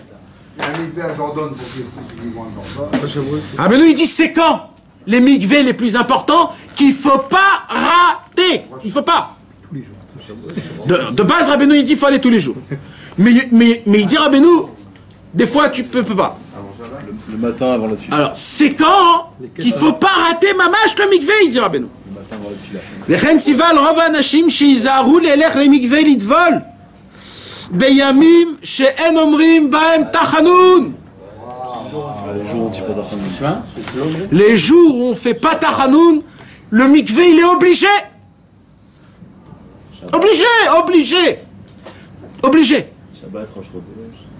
Maintenant t'es pas obligé d'aller avant la prière, tu peux aller après la prière. C'est toute la journée. Mais il faut aller au mikvé ce jour-là. Le jour de Shabbat, donc. Le jour de Shabbat. Pas le mikvé d'avant le Shabbat. Tout le Chodesh Nissan. Le jour de Shabbat. Tout le Chodesh Nissan, tu vois, tout le mois. Pas de tachanoun. C'est une fête. Tu y vas et tu te rends 300 Hein? Ici, bas partout, ça s'appelle les Taranou. Ces jours-là aussi, on donne. Tu parles du samedi? Ah ouais, samedi. Ouais, j'espère bien un khatan. Il y a de tremper le samedi. Je crois que c'est une nouveauté ça. De toute façon, on ne perd pas de le faire, même, de toute façon. Même si c'est un jour comme ça, rajoute-le. Tu ne perds pas de faire un mikvé de toute façon. Tu sais qu'il y a même un Indian qui va faire le mikvé le matin. Un jour, Rabbi Naftali, l'élève de Rabbeinu, il est venu prier avec Rabbeinu à Rosh Chodesh. Il est venu prier chez Rabbeinu, il a mis son talit, il a mis cette filine. Rabbeinu, il se retourne et il voit Rabbi Naftali. Dès qu'il voit Rabbi Naftali, il voit que Rabbi Naftali n'est pas allé au mikvé. Il voit la neshama. Il vient chez Rabbi Naftali et il dit Naftoulé, mikvé. Rabbi Naftali lui dit après la prière. Je vais aller après. Il lui dit à Rosh Chodesh, on va avant. Donc, ce qu'il faut être makpid à Rosh Chodesh, les jours de Rosh Chodesh, aller avant au mikvé. Mais tous les autres jours où on ne fait pas tachanoun, tu as toute la journée pour aller au mikvé. Vous avez compris, mes amis? Mes amis, c'est une habitude, c'est tout. Il faut s'habituer. Il faut s'habituer. Vous allez voir que quand on s'habitue au mikvé, on ne pourra pas prier sans le mikvé, tellement le mikvé il devient vital. Tu vas te sentir sale malgré que tu es 2 heures sous la douche. Tu vas te dire j'ai besoin du mikvé. Quand un neshama il commence à le goûter le mikvé, mes amis, vous savez c'est quoi le mikvé? Le mikvé ça enlève toutes tes saletés spirituelles. C'est normal, quand tu es sale spirituel, c'est dur de se lever khatzat. C'est dur de garder les yeux. C'est facile de dire du lachon hara. Parce que t'es sale, tu pues. Alors quand tu rajoutes de la crasse, tu sens pas que ça pue. Il dit Rabbeinu, quand tu vas aller au mikvé, il suffit que tu te trempes une fois pour enlever toute la crasse. Tu sais après comment ça va être dur de pas se lever à Khatzot? Parce que t'es propre. Tu sais comment ça va être dur de dire un lachon hara? Ça va te piquer les oreilles quand tu vas entendre un lachon hara. Tu vas dire oulala, j'ai très mal aux oreilles, je sais pas pourquoi. Parce que t'es allé au mikvé, mon frère. Parce que tu t'es purifié pour Hashem Yitbarach. C'est pour ça que Rabbeinu il dit, ça c'est des clés qui vaut $1 million. Tu vas au mikvé, toute la journée, elle n'est pas pareille, tout ton avodat Hashem n'est pas pareil. Vous savez mes amis, chez nous à la yeshiva, tellement c'est simple à mes yeux, parce que je le voyais tous les jours pendant toute ma jeunesse, tous les jours. Chez nous à la yeshiva, celui qui se réveillait tôt, il pouvait aller au mikvé avant la prière. Mais si tu te lèves à 5 minutes avant la prière, tu peux pas aller au mikvé. Parce qu'il faut que tu sois à la tefila. Alors le matin, il y avait des élèves qui se levaient pas un peu plus tôt, donc ils rataient le mikvé. Les amis, ce que je vous raconte, c'est pas une fois. C'est pas 10 fois. C'est des années. Je le voyais tous les jours. Tous les jours. Ça me fait plus rien tellement que c'est... Les gens qui n'allaient pas au mikvé, ils comprenaient pas la Gemara qu'on étudiait ce jour-là. Ils auraient pu répéter. Et les gens qui allaient au mikvé, ça rentrait, c'est tout, c'était terminé, tout compris. Le mikvé, c'est pur, ça te purifie. Mes amis, je peux vous dire quelque chose. Merci à Hachem qui a le mikvé. Parce que le mikvé, t'es sale, tu sors propre. Comment c'est clean ce mec, ce truc? Mais c'est... Tchouva, ça prend du temps, c'est dur. Prier, c'est dur. Tout, c'est difficile. Là, on te demande, va te tremper. Tu sors, t'es propre. C'est fini, t'es propre, tu sens bon. Donc, spirituellement, il n'y a rien d'autre à faire. Le mikvé, il est tellement important. C'est pour ça, Rabbeinu, il dit, quand tu vas au mikvé, tu enlèves une crasse énorme qui se supporte sur toi. Il dit, Rabbi Nathan, une promesse. Puisque mikvé, c'est les mêmes mots que tikva veut dire espoir. Rabbi Nathan, il fait une promesse. Un homme qui est makpid de se tremper tous les jours, il dit Rabbi Nathan, cet homme-là ne mourra pas avant son tikkun. Comme ça, il dit Rabbi Nathan. Et ça, c'est sur lui qui est makpid d'aller au mikvé tous les jours. Une mitzvah d'aller au mikvé? Une mitzvah dans la Torah, non. Non. Combien de fois il faut se tromper? Ça, c'est... Il n'y a pas. Ça dépend. Chacun, il dit... Ben Ishraï, il y a le Pshat, il y a... Rabbi Nathan, le plus important, c'est d'être une fois l'entre. Jusqu'au fond de la... Rabbi Nachman, il dit tu te trempes 300 fois. Si tu vas voir la Yeriat Shamaï. Ça, c'est le boulot, ça. Ouais. Quasiment, la Shem ceux qui se trempent avant la tfila. Avant la tfila, le Baal Shem Tov il dit de se tremper avant la tfila. Ce jour-là, il est compté comme un jeûne. Comme ça, il dit le Baal Shem Tov. Ouais. Avant de mourir, le Baal Shem Tov, il a dit, je demande à Hachem deux choses. Et tant que tu ne me l'accordes pas, je ne veux pas mourir de ce monde. Il a dit, c'est que tout homme qui se trempe au mikvé avant le shacharit, sa journée, il est compté comme un jeûne. Les Brestever, ils sont passés. Et la deuxième? Comment ça s'appelle? La deuxième. Il y a des choses que c'est tellement élevé au-dessus d'une mitzvah que ça ne fait pas compte des 613 mitzvahs, c'est plus haut. Rabbeinu-Tam, par exemple. Hein? Il a mis toutes les cavanes. C'est plus haut. C'est comme les Rabbeinu-Tam, mais c'est plus élevé que les Rashi, mais tu peux pas faire de bracha. Et chez Moshe Rabba, c'est encore plus grand que... C'est comme ça, il y a des choses comme ça. Quoi d'autre? Un autre exemple que le mikvé qui est aussi... Rabbeinu-Tam. Rabbeinu-Tam. Rabbeinu-Tam, vous avez de right? Tfilin de Rabbeinu-Tam. Chez Moshe Rabba aussi. Non. Dans le Shulchan Aruch, il y a écrit qu'il ne faut pas les mettre. Et celui qui les met... Pourquoi les Chabad alors ils mettent? Non, après, la chassidoute, c'est pas les Chabad. C'est tout le monde qui met aujourd'hui. Parce que le Harizah, il a dit qu'il faut les mettre. Non, non, c'est pas des Rabbanan. Rabbanan, c'est Chazal. C'est comme le Rabbeinu, il a dit le mikvé. Il y a plein de choses comme ça. Il y a plein de choses. Milut Chesed. De faire du Chesed. Ça fait pas partie des 613 mitzvot. Le Derech Eretz, ça fait pas partie des 613 mitzvot. C'est pour ça qu'on dit Derech Eretz Kadma la Torah. Il y a des choses qui sont avant la Torah. Et Chatzot, c'est quoi? Chatzot, Chatzot, ça pouvait pas être, parce que Chatzot, c'est un autre inyan. C'est une Evel, comment on dit, c'est un deuil que tu fais sur la destruction du temple, donc c'est un autre inyan. Ça peut rentrer dans la mitzvah du deuil lui-même. Mais bon, il y a des choses qui font pas partie des mitzvot, ils ont un autre statut. Ça s'appelle de la Yahadout. C'est la Yahadout, c'est la Shkafa, c'est la base, c'est ça qui tient tout. Sans ça, il n'y a rien. C'est pas shoot.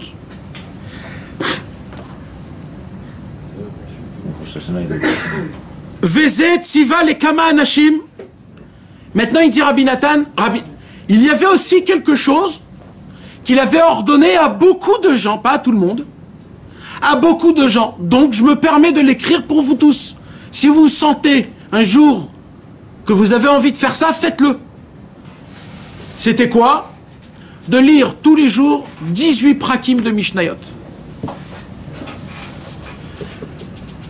Pour un homme qui lit vite, ça prend à peu près 1h30. C'est difficile. C'est difficile. Mais celui qui peut, Ashrelo. Rabbi Nathan, il dit, je vous l'écris parce que Rabbeinu, ça, il donnait à beaucoup de gens, beaucoup. J'ai vu que à beaucoup de gens, il a dit Chai Pirkei Mishnayot, Chai Pirkei Mishnayot. Maintenant, c'est quoi le secret de Chai Pirkei Mishnayot, mes amis? Ça veut dire quoi de lire des Mishnayot? Ça veut dire quoi? Je vais vous raconter une histoire. Rabbi Nathan, comme je vous ai dit, il était fait pour devenir rabbin, pour succéder son beau-père. Vous savez qu'est-ce qu'il étudie un rabbin? Non. Il étudie la profondeur des poskim et du chasse. Le chasse, tout le monde étudie. Mais d'approfondir avec les mefarshim, avec le Rashba, le Rosh, le Rif, le Nimukei Yosef, le Ran, le Tosfot Rid, etc. Tu rentres et tu rentres et tu rentres, tu approfondis, et après tu rentres dans les poskim. Dans le Bet Yosef, dans le Bar, dans le Taz, dans le Magen Avram. Tu rentres et tu rentres, tu approfondis, jusqu'à que tu ouvres quoi? Les shootim. C'est quoi les shootim? Les questions et les réponses qu'on a envoyées chez les tzadikim des grands. Quand tu connais tout ça, tu peux être un posek halacha. Quand Rabbi Nathan est venu chez Rabbi Nachman chez Rabbi Nachman, bien sûr, Rabbeinu, il lui a parlé, et après, il lui a dit, je vais te donner des tikkunim. Il lui dit, Bevadaï, Rabbeinu. C'est quoi mes tikkunim? Il lui dit, tu vas commencer par 18 praké mishnayot. Vous savez ce que c'est? Quand un homme, il est baki dans tout le rishonim, les acharonim, dans tous les poskim, il est baki dans tout, tu lui dis, va reprendre les mishnayot. Mishnayot, c'est comme si va en CP. Et en plus de lire des mishnayot, pas de les étudier, lire, ça veut dire... Vas-y. Rabbi Nathan, lui, il n'a pas posé aucune question. Il est rentré chez lui à la maison. Chez qui il habitait? Chez son beau-père, Rabbi David Tzvi, le grand rave, Rabbi David Tzvi.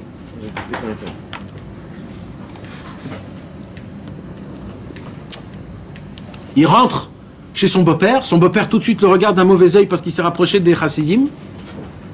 Il lui a dit, qu'est-ce qui t'a donné ton maître? Et Rabbi Nathan, il lui dit, Chai Pirkei Mishnayot. À mon Khatan, on donne des Mishnayot à lire.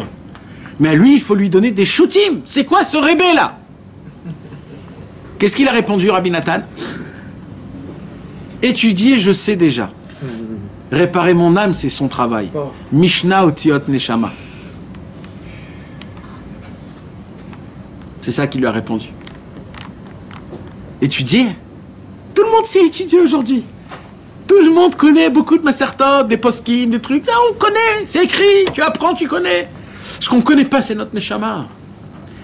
C'est qui m'apprend ma Neshama?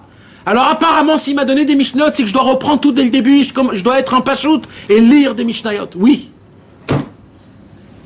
Donc pour que vous puissiez comprendre, mes amis, à chaque fois que vous allez lire des Mishnayot, sachez une chose, que la Mishnah, c'est Otiot Neshama. Chaque mot que tu lis dans des Mishnayot, ça te lave ta Neshama. Sachez-le. Et c'est pas pour rien que Rabbi Nathan, il a écrit parmi les tikkunim de Rabbeinu. Mais ça, c'est pas une obligation. D'accord? C'est quoi la première obligation, mes amis? Mikvé.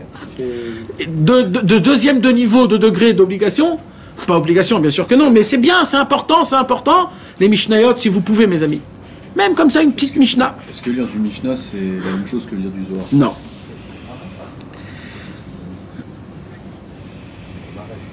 Vezot haïta anaga aklalit shetziva vezir et kulam. Par contre, il y a une anaga, comment on dit? Une coutume, pas une coutume, une habitude que Rabbeinu a donnée comme réparation, comme tikkunim, comme obligation que tout le monde, sans aucune exception. Il y avait une chose où Rabbeinu, Mamash, il était mazir, c'est-à-dire il nous mettait en garde. Dehainu, c'était quoi? L'ilmod posek bechol yom. D'étudier le Shulchan Aruch tous les jours. Afelu bayom shen lo pnai. Même le jour où ce jour il n'a pas le temps. Il n'a pas le temps de respirer, il n'a pas eu le temps. Il m'a d'alcool pani mes essayifs Shulchan Aruch.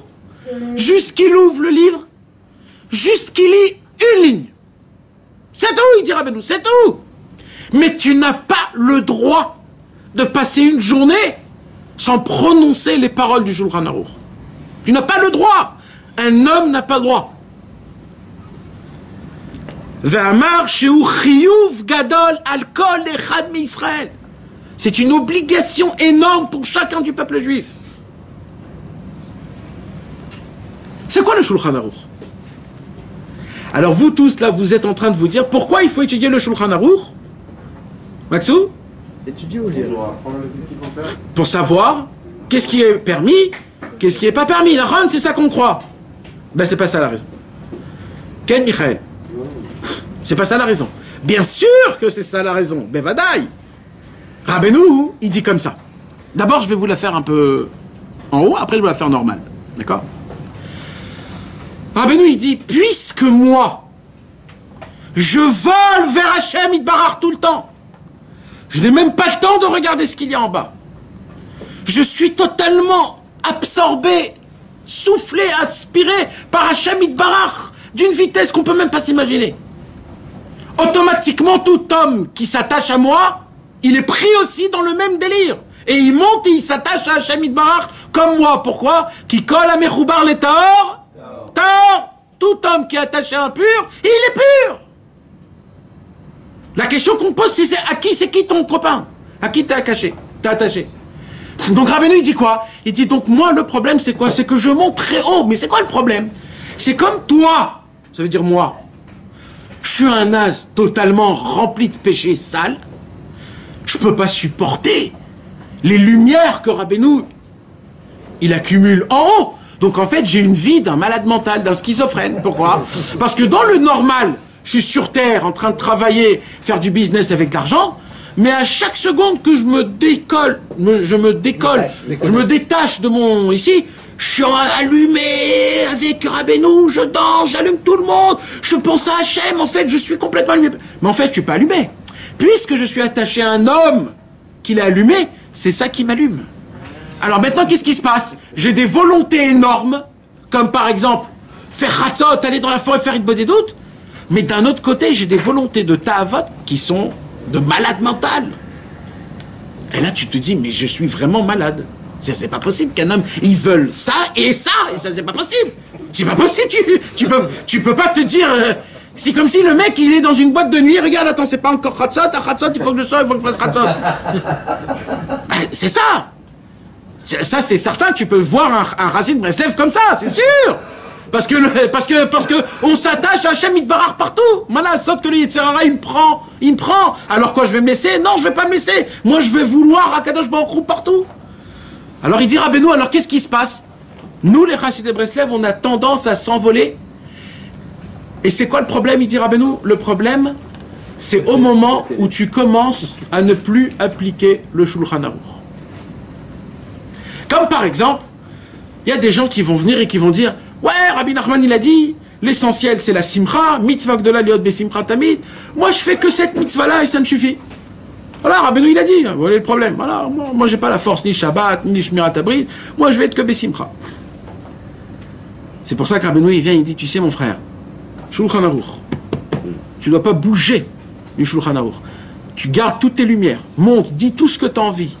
Dis tout ce que tu as envie. Mais ne bouge pas d'un séif de Shulchan Aruch.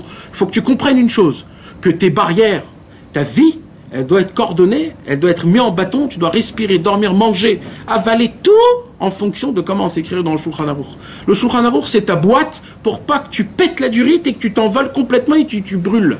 Parce que quand on n'a pas le Shulchan Aruch, qu'est-ce qui se passe? Notre Neshama, elle est tellement enflammée vers Hachem qu'on s'oublie. Et c'est de là où, malheureusement, mes amis, il y a par exemple les Chassidim, aujourd'hui, ils ont enlevé un peu le Shulchan Aruch. Comment?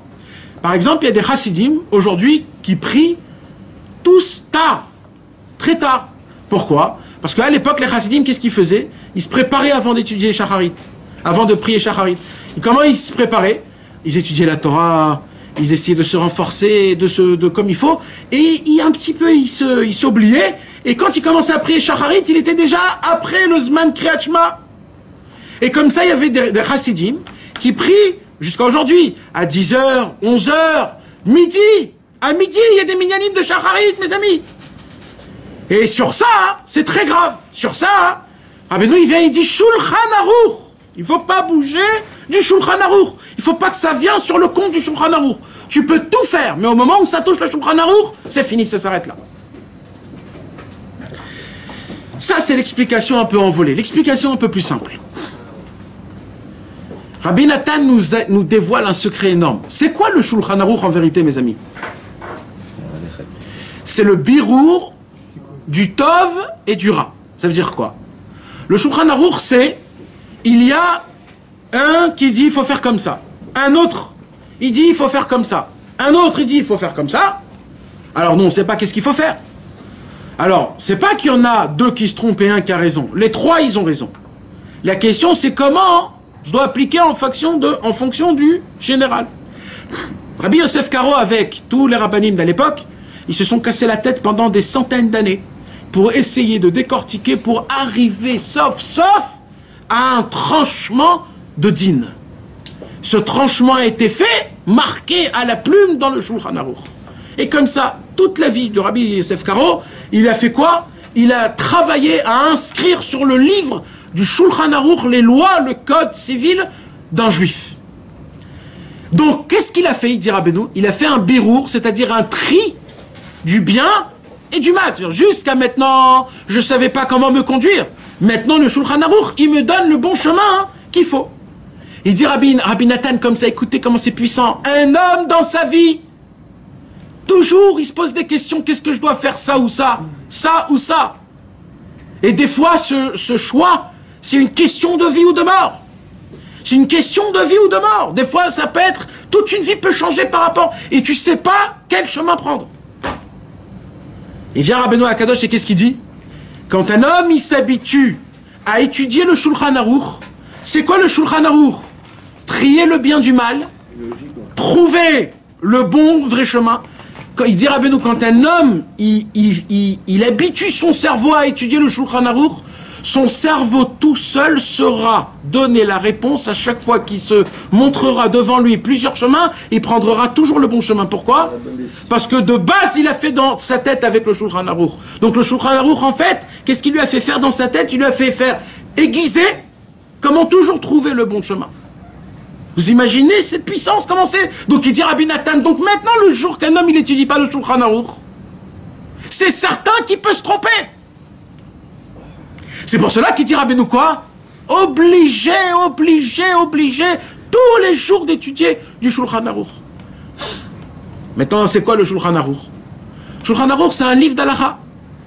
C'est pas obligé le Shulchan Aruch. Shulchan Aruch, c'est mieux. Mais aujourd'hui, il y a des livres de loi, des Kitsur Shulchan Aruch, des poskim, et Baruch Hashem, aujourd'hui, tout est en français.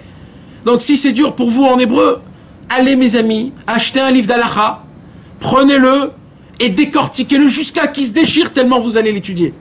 Parce qu'on n'a pas le droit de passer une journée sans le Shulchan Aruch, c'est-à-dire en fait sans une étude d'Alaha. Et il dit Rabbeinu, même si un jour tu n'as pas eu le temps, ouvre en plein milieu, lis une Alaha et contente-toi.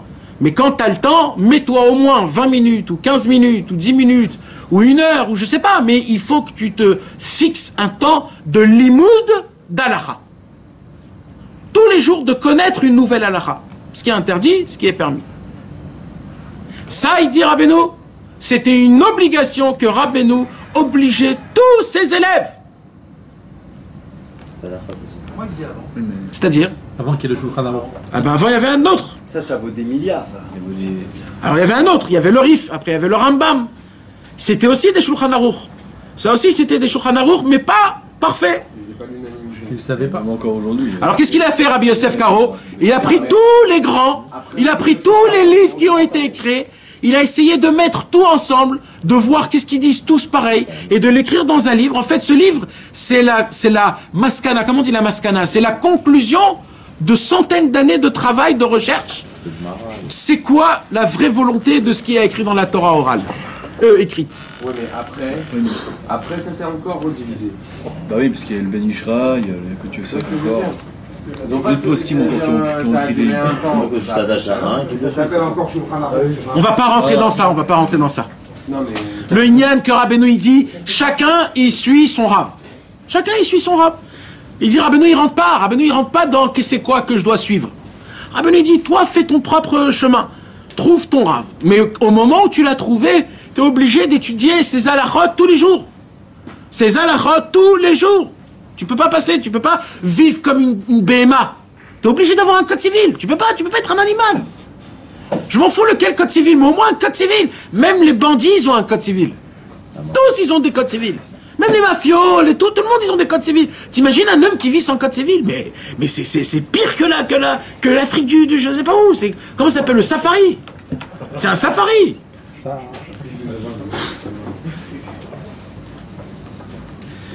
Première chose, c'était quoi? Deuxième chose? Pas obligé. Mais Shulchan Aruch, c'est obligé. Maintenant, troisième chose. Mes amis, ces clés-là, encore une fois, tu entends, tu appliques.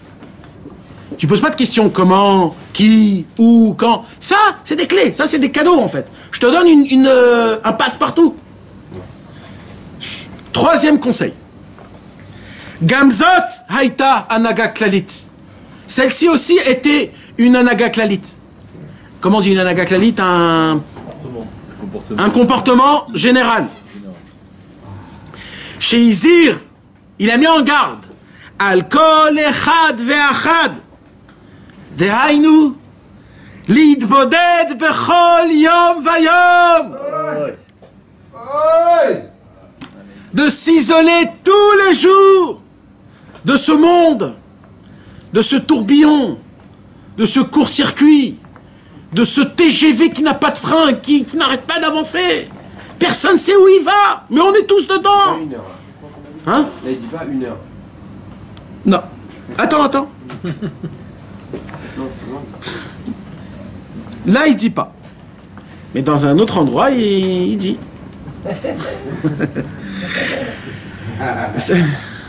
dit aussi toute la journée dans Non, Rabbeinu il dit toute la journée, c'est Mesoukan. J'aurais voulu. Alvaï, chez Adam Itpalel Kolayom Kulo. Mais il dit Rabbeinu, vous êtes des gens faibles. Si vous allez rester toute la journée, vous allez tomber dans la tristesse. Alors vous soyez 1 heure avec un cœur brisé et toute la journée Bessimcha. Mais là, Rabbeinu, qu'est-ce qu'il dit? Il dit quoi? Il dit, un homme ne peut pas servir Hachem quand il vit dans les obligations de la vie. C'est quoi les obligations de la vie? Tu dois garder du temps pour ta femme, tu dois garder du temps pour tes enfants, tu dois garder du temps pour toi, tu dois garder du temps pour le travail, tu dois garder du temps pour les choses que tu dois faire, la banque, payer le hashmal, etc. Tu dois garder du temps pour t'occuper, la maison, le truc. Ta femme aussi, elle est occupée. Et à la fin, qu'est-ce qui se passe? Ta tête, elle est complètement embrouillée. Tu n'as pas le temps de te poser la question, est-ce qu'aujourd'hui, je me suis rendu quitte vis-à-vis de mon bon Dieu ou pas? Est-ce qu'aujourd'hui, ça valait la peine pour Hachem de me créer ou pas? C'est le Shabbat de la journée. Est-ce qu'aujourd'hui, j'ai fait plaisir à mon Dieu ou pas? Est-ce qu'aujourd'hui, je me suis plus rapproché de lui? Ou aujourd'hui, je me suis éloigné de lui? Un homme qui ne fait pas ce compte, c'est une vache. Mais mec, mes amis, c'est une vache. Parce que toute la journée, il est là, il mâche. C'est une vache. Si un homme, il va dormir la nuit en même pas se poser cette question, c'est très grave. Rabbeinu, il dit, je vous interdis de passer une journée sans une des doutes. Interdit. Il dit, Rabbeinu, tu sais quoi, je te demande pas maintenant beaucoup de choses. Mais minimum, l'isolement. Minimum. Même si ça dure 5 minutes. Si réellement tu arrives à t'isoler 5 minutes, moi je connais pas quelqu'un qui arrive à s'isoler 5 minutes. Mais derrière là, quand un homme il dit à sa femme, je veux me vider la tête, c'est pour 2 heures. D'accord ou pas? Normalement, un homme il se vide. Ça prend du temps quand même. 15, 20 minutes, une demi-heure. Tu t'assois, déjà t'entends rien déjà. De plus penser à ton téléphone, mais vadaille que le téléphone, tu peux pas t'isoler si le téléphone il est allumé. Tu éteins le téléphone, tu dis à ta femme, chérie, j'ai juste besoin un tout petit peu d'être seul. Tes enfants, tu essayes de ne pas entendre, de ne pas voir, de ne pas réfléchir à ta journée, à rien, à penser à toi et à Hachem Yitbarach. Voilà. Qu'est-ce que Dieu a fait aujourd'hui? Il a fait un bon soleil. Il faisait chaud aujourd'hui, Baruch Hachem. Hachem nous a fait de la chaleur. Cette chaleur a créé de l'oxygène. L'eau, elle s'est évaporée, de ça s'est créé des nuages. Baruch Hachem, grâce à ça, il y a de l'oxygène qui tombe dans le monde. Il y a des arbres qui sont nés aujourd'hui, il y a des arbres qui sont morts aujourd'hui. Rien dans la nature, tout c'est la main d'Hachem qui l'a fait. Aujourd'hui, il y a eu tant de bébés qui sont nés par le miracle de Dieu. Et il y a eu tant de gens qui sont morts, sont repartis à la fin de leur vie. C'est pas une roue qui tourne, c'est Hachem qui vient et qui fait ce travail dans sa main, un par un. Aujourd'hui, il y a eu tant de mariages. Chacun a trouvé son âme sœur. Quelle beauté, quelle grandeur.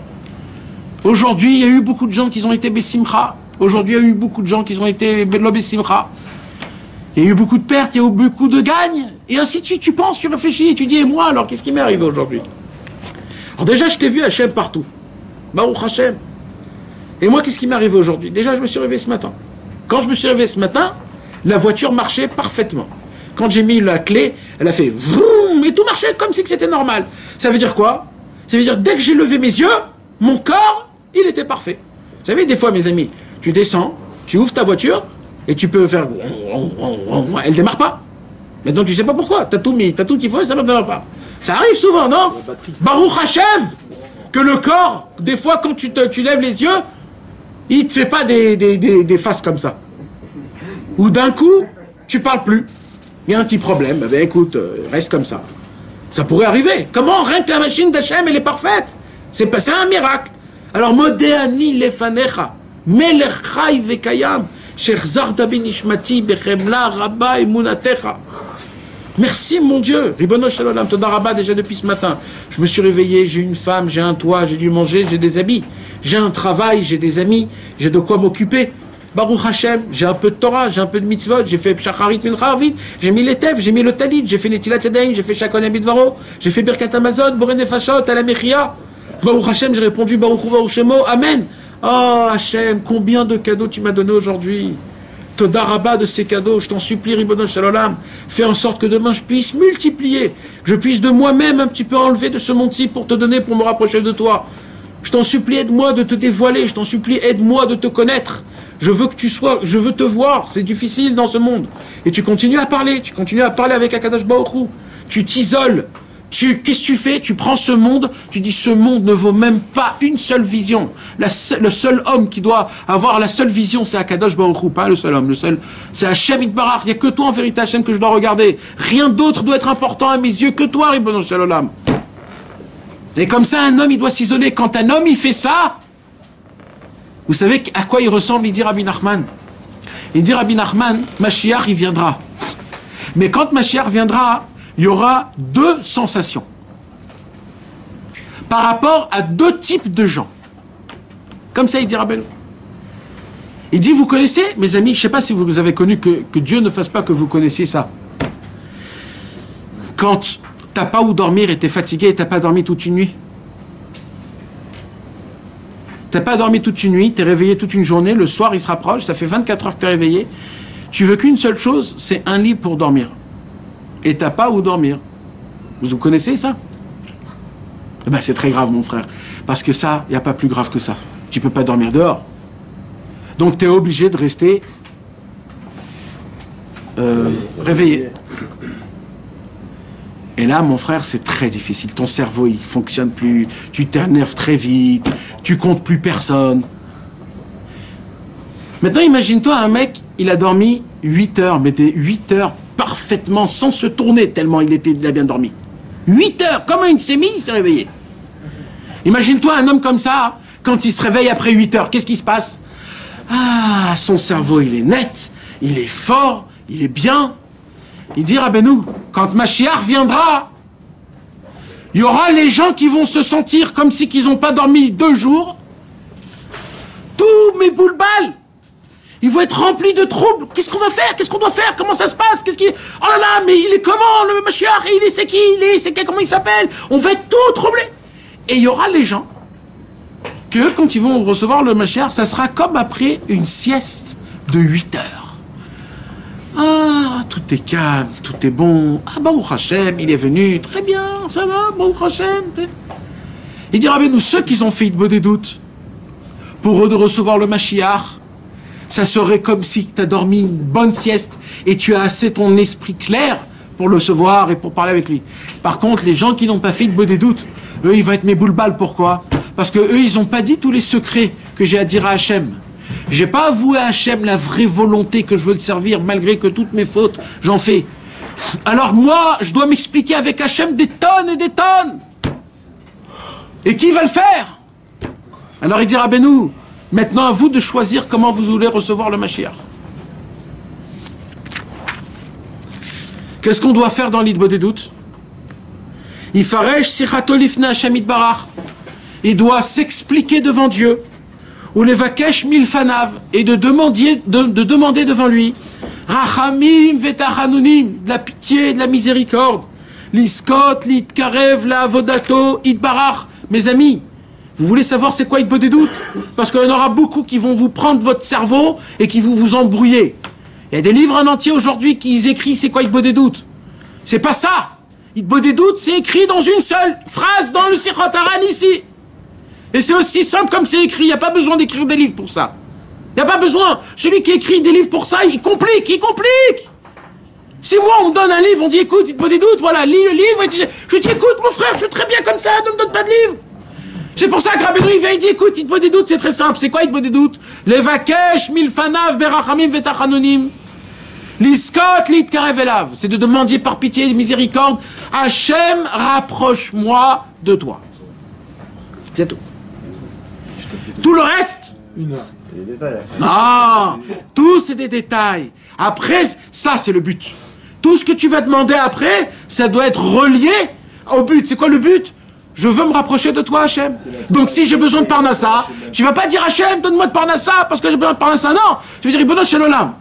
Pour te servir comme il faut. Bevadaï qu'il faut de la Parnassa. Donc je t'en supplie, enlève-moi ce problème. T'imagines comment ça devient beau? Et pareil, pour manger, pour maigrir, pour tout, pour se marier, pour avoir des enfants. Tu viens et tu dis, ouais, Hachem, je veux des enfants. Mais pourquoi tu veux des enfants? Parce que tout le monde, ils en ont. Alors toi aussi, t'en veux. Rabbeinu, il nous apprend comment Béhémet demander, comment Béhémet le vouloir. Non, je veux des enfants Hachem, parce que c'est toi qui me l'as demandé. C'est ça, continuer la race humaine, pour découvrir Hachem, pour donner gloire à Dieu. Mais quand tu viens et tu pries Hachem, donne-moi des enfants. Pourquoi? Parce qu'on fait en tête, tu vas avoir des enfants. Parce que tout le monde, ils en ont. Parce que j'ai que des filles et je veux des garçons. Alors j'ai que des garçons et je veux des filles. Ou alors parce que ma femme, elle veut s'amuser encore. Elle veut... Et ainsi de suite, ainsi de suite. Et ça, c'était pas des bonnes raisons. Alors essaye de te creuser dans ta tête, à essayer de savoir c'est quoi la vraie bonne raison de ce que tu as besoin.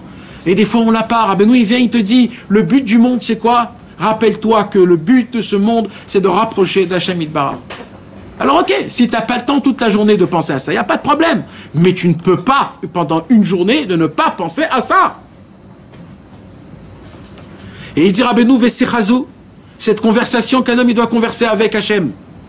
Tiye belashon shemedabrimbo. Il faut que ça soit dans la langue qu'on a l'habitude de parler. Pour qu'un homme il puisse se livrer, se déshabiller, se déverser, pour essayer de tout lâcher. Donc il faut que ça soit sa langue maternelle.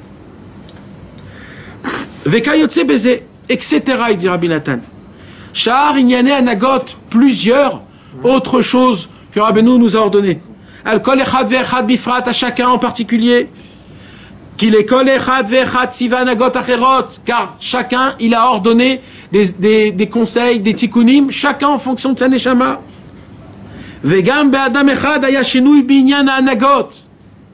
Et il dit Rabbeinu, et même des fois Rabbeinu, quand il disait quelque chose à quelqu'un, après, par exemple, 1 an, il lui disait maintenant, on rechange tout. Maintenant, on va faire un nouveau tikkun. Il changeait les tikkunim en fonction de la neshama. Donc il avait la connaissance réelle, c'était en live. Chez lui, comment la neshama elle est. Chez Bitri, la tziva alachad anagot kaelu. Vechayotze v'achka b'meshech eze zman, patru managazu v'tziva alav anagot achorot. וכן על זה הדרך עוד במשך איזה זמן ציווה עליו הנהגות אחרות וכן יתנהג עם מקורביו תמיד. לאחד ציווה לומר פסוק מיוחד בכל יום. Il dit Rabbeinu, des fois il y avait des gens qui venaient chez Rabbeinu et Rabbeinu leur donnait un pasuk à dire tous les jours. Un pasuk. C'est tout.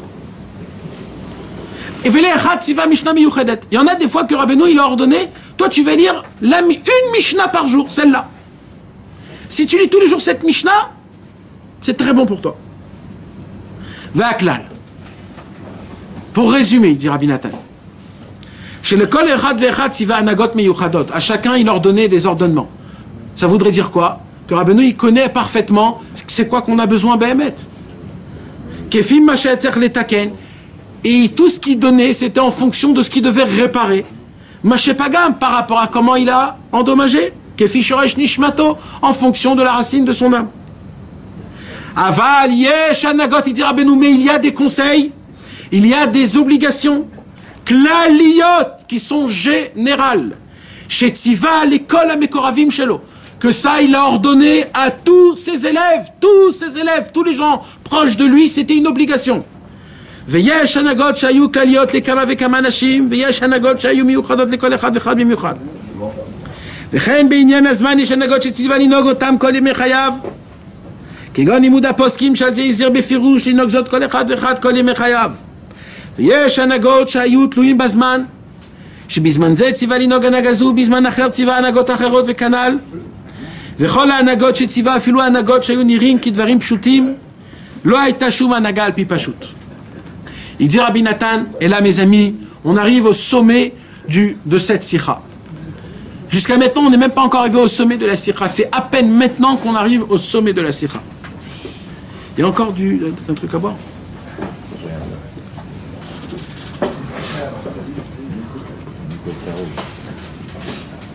Non. Alors mes amis, écoutez bien. Ça, c'est le plus important de toute la soirée. D'accord? C'est le plus important de toute la soirée. Si on comprend, ça va nous aider beaucoup dans notre service divin. On a un problème, notre problème c'est quoi? Le problème c'est le manque de Emunat Rachamim. on n'a pas assez de croyance envers les sages, mes amis. Mes amis, je vous pose une question et je voudrais que vous me répondez sincèrement.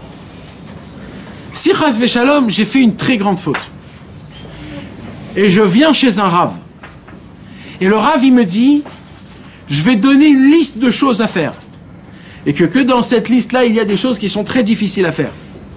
Je vais commencer à essayer de les faire. Dans ma tête, je me dis, waouh, qu'est-ce que je suis en train de réparer?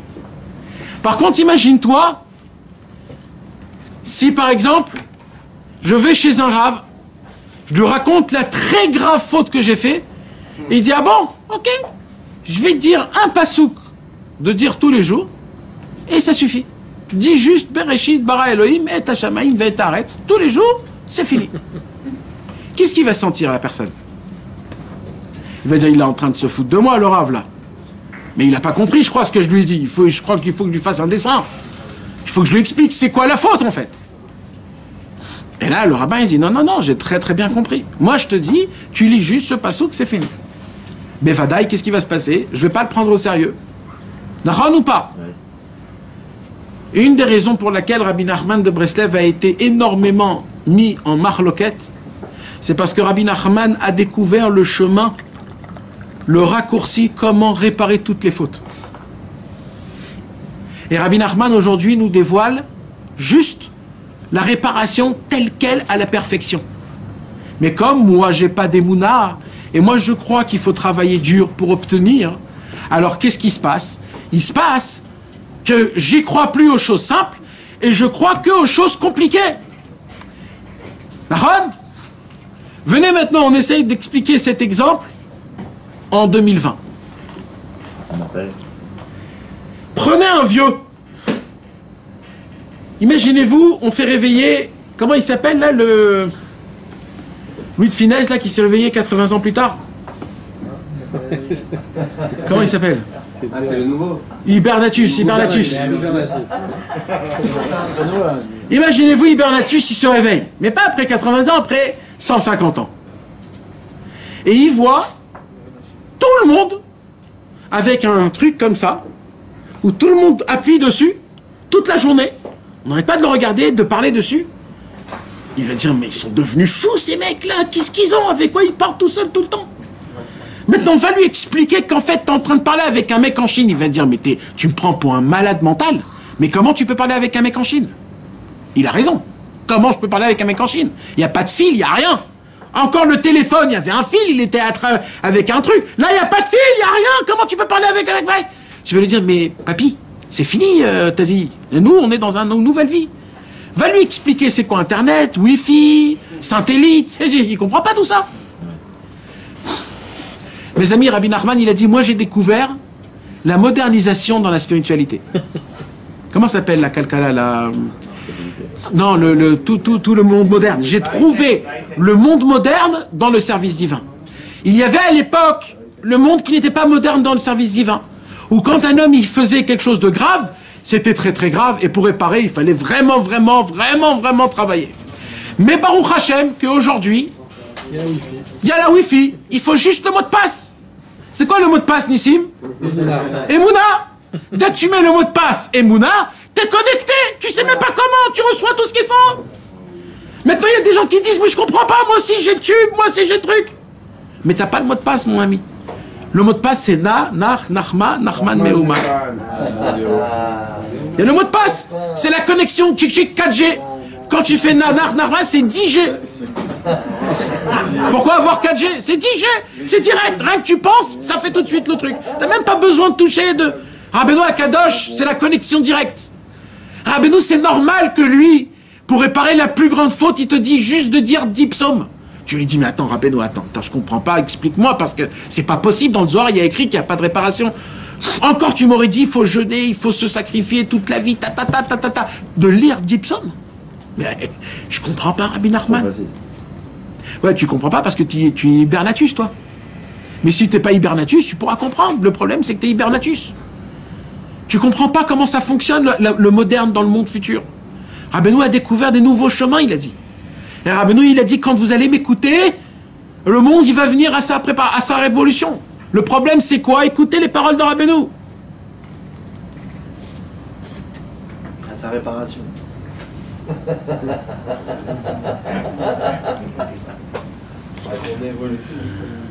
Arabe, si j'avais acheté, comment on peut savoir où la Neshama a été quand tu vois Aujourd'hui, on peut pas.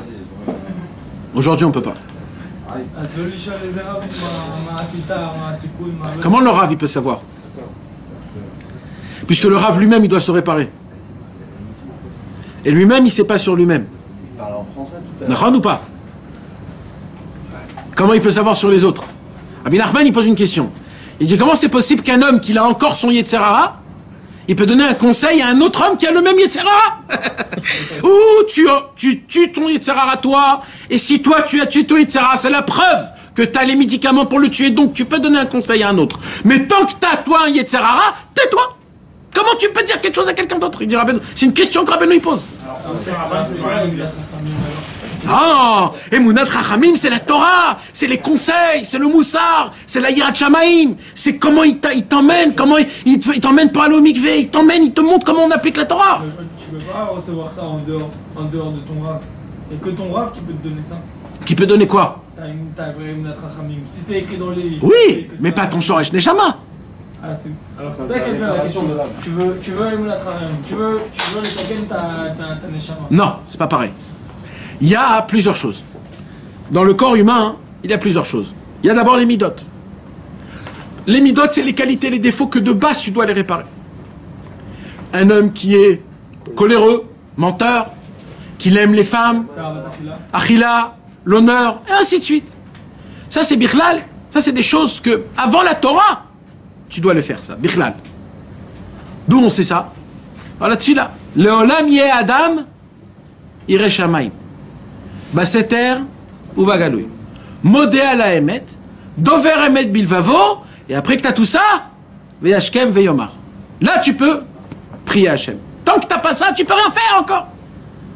Yirat Shamaim, de ne pas être un menteur, de se conduire à l'intérieur comme l'extérieur, et ainsi de suite. Donc d'abord, il y a déjà des midotes. Le Rav, il vient pour t'aider à conquérir ces midotes-là. Pour ça, tu as besoin d'un Rav.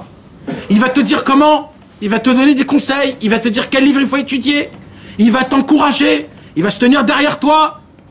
Mais de là à lui qui va te dire je peux réparer ton âme, Rabbeinu dit une parole qui est très dure. Il dit ou c'est un menteur, ou c'est un imbécile.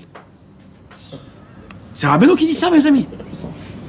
C'est Rabbeinu qui dit ça. Il dit parce qu'aujourd'hui, ça n'existe plus, il dit Rabbeinu. Il dit Rabbeinu, moi je peux vous le dire. L'endroit là où je suis seul dans cet endroit. S'il y aurait des gens avec moi, je pourrais te dire, lui. Mais là où je suis seul. Il n'y a personne d'autre qui m'aide à arranger les âmes. Je suis tout seul qui travaille là. Donc Rabbeinu il dit, où ça? Alors qu'est-ce qu'il fait le Rav? Le Rav il te donne des forces à servir à Hashem Yitbarach. Et là tu poses la question, comment je vais faire pour réparer ma neshama? De là il vient le conseil ultime de tous les tzadikim qu'il y a eu auparavant. Quoi?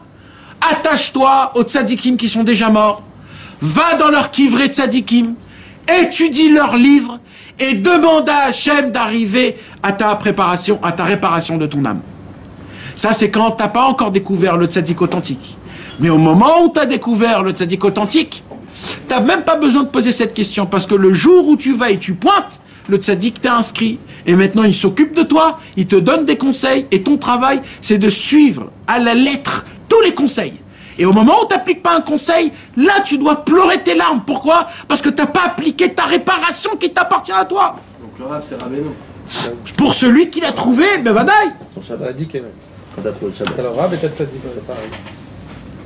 C'est pas pareil, le Rav et le Tzadik, c'est pas pareil. Le Rav, c'est la halachot, c'est la hashkafa, et le Tzadik, c'est la réparation. C'est pas pareil, les gens, ils mélangent tout. Il y a le Rav et il y a le Tzadik. C'est deux choses différentes. On a tous besoin d'avoir un Rav, d'halakha, je ne connais pas l'halakha, hello, bonjour, c'est quoi l'halakha pour ça, etc. Tout le monde est obligé d'avoir. Mais à part ça, il y a un Tzadik. Tout le monde est obligé aussi d'avoir un Tzadik. Le Rav, c'est pas un Tzadik. Le Rav, c'est le Rav, le Tzadik, c'est le Tzadik. À chaque fois, dans les Pirkei Avot, vous allez voir toujours deux. Shammai, Hillel, Shmaya et Aftalion. Pourquoi toujours deux? Un c'était un Rav, un c'était un Tzadik. Le Barthénoura, il dit, un c'était un Nassi, un c'était un Rosh Yeshiva. Toujours la Torah c'était comme ça. Moshe vers Aaron. Moshe c'était le tzaddik, Aaron c'était le Rav. Et toujours, c'était toujours comme ça. Toujours. Il y a toujours eu cette chose. Hein? Adam Arishon, il n'y avait encore rien. Il n'y avait encore rien. Le Zohar HaKadosh, il pose la question à Adam Arishon. Qu'est-ce qu'il a fait, Adam Arishon? Alors Adam Arishon, il a prié à Hachem, il a pleuré. Il a dit, Ribono Shalom, tu m'as mis dans un monde. Et je ne sais pas quoi faire. Et là est descendu un ange qui s'appelle l'ange Raziel. L'ange Raziel est descendu avec un livre. Et dans ce livre-là, il avait écrit des secrets qui étaient énormes que Adam Arishon a étudiés. Un jour, Adam Arishon a voulu tester ce qu'il y a écrit dans le livre de Raziel Lamalach. Et il a testé, parce que c'est des forces, il y avait des forces, comment créer des choses, comment faire des choses. Et le jour où il a testé, le livre est remonté dans le ciel. Et là, Adam Arishon, il a pleuré, il a dit à Hachem Yitbarach, je ne savais pas que c'était aussi grave, redonne-moi ce livre, redonne-moi ce livre. Il lui a dit, non, je t'en supplie, non. Alors quelque chose. Alors il a dit, ok, je vais te faire descendre un pétek. Et il a fait faire descendre le premier pétek de la génération, c'est une feuille du livre de Raziel Lamalach, qu'il est inscrit sur le Zohar HaKadosh. Le Zohar HaKadosh, il montre exactement c'était quoi ce pétek et qu'est-ce qu'il y avait écrit dessus. Ce sont des mots qu'on ne comprend pas, c'était des noms de je ne sais pas quoi.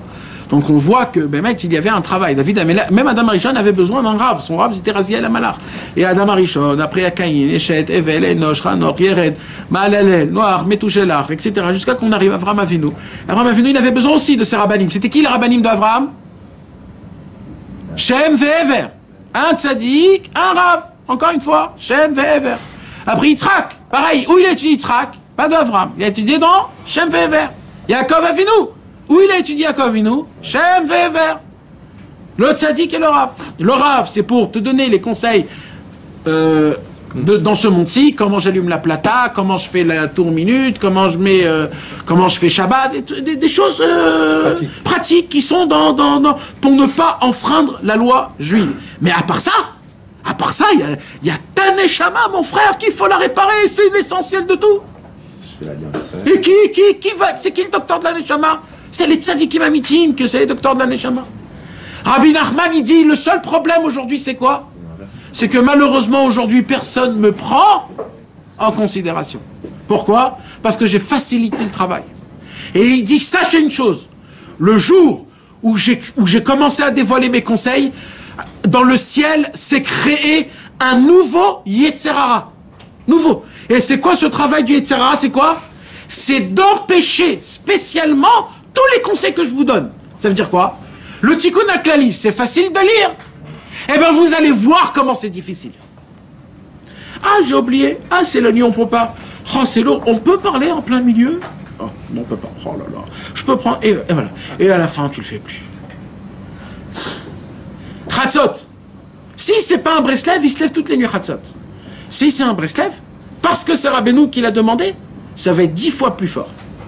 Pourquoi il dit? Parce que le Yetzer Hara, il sait que chaque conseil que je donne, c'est pas le conseil lui-même qui fait l'impact.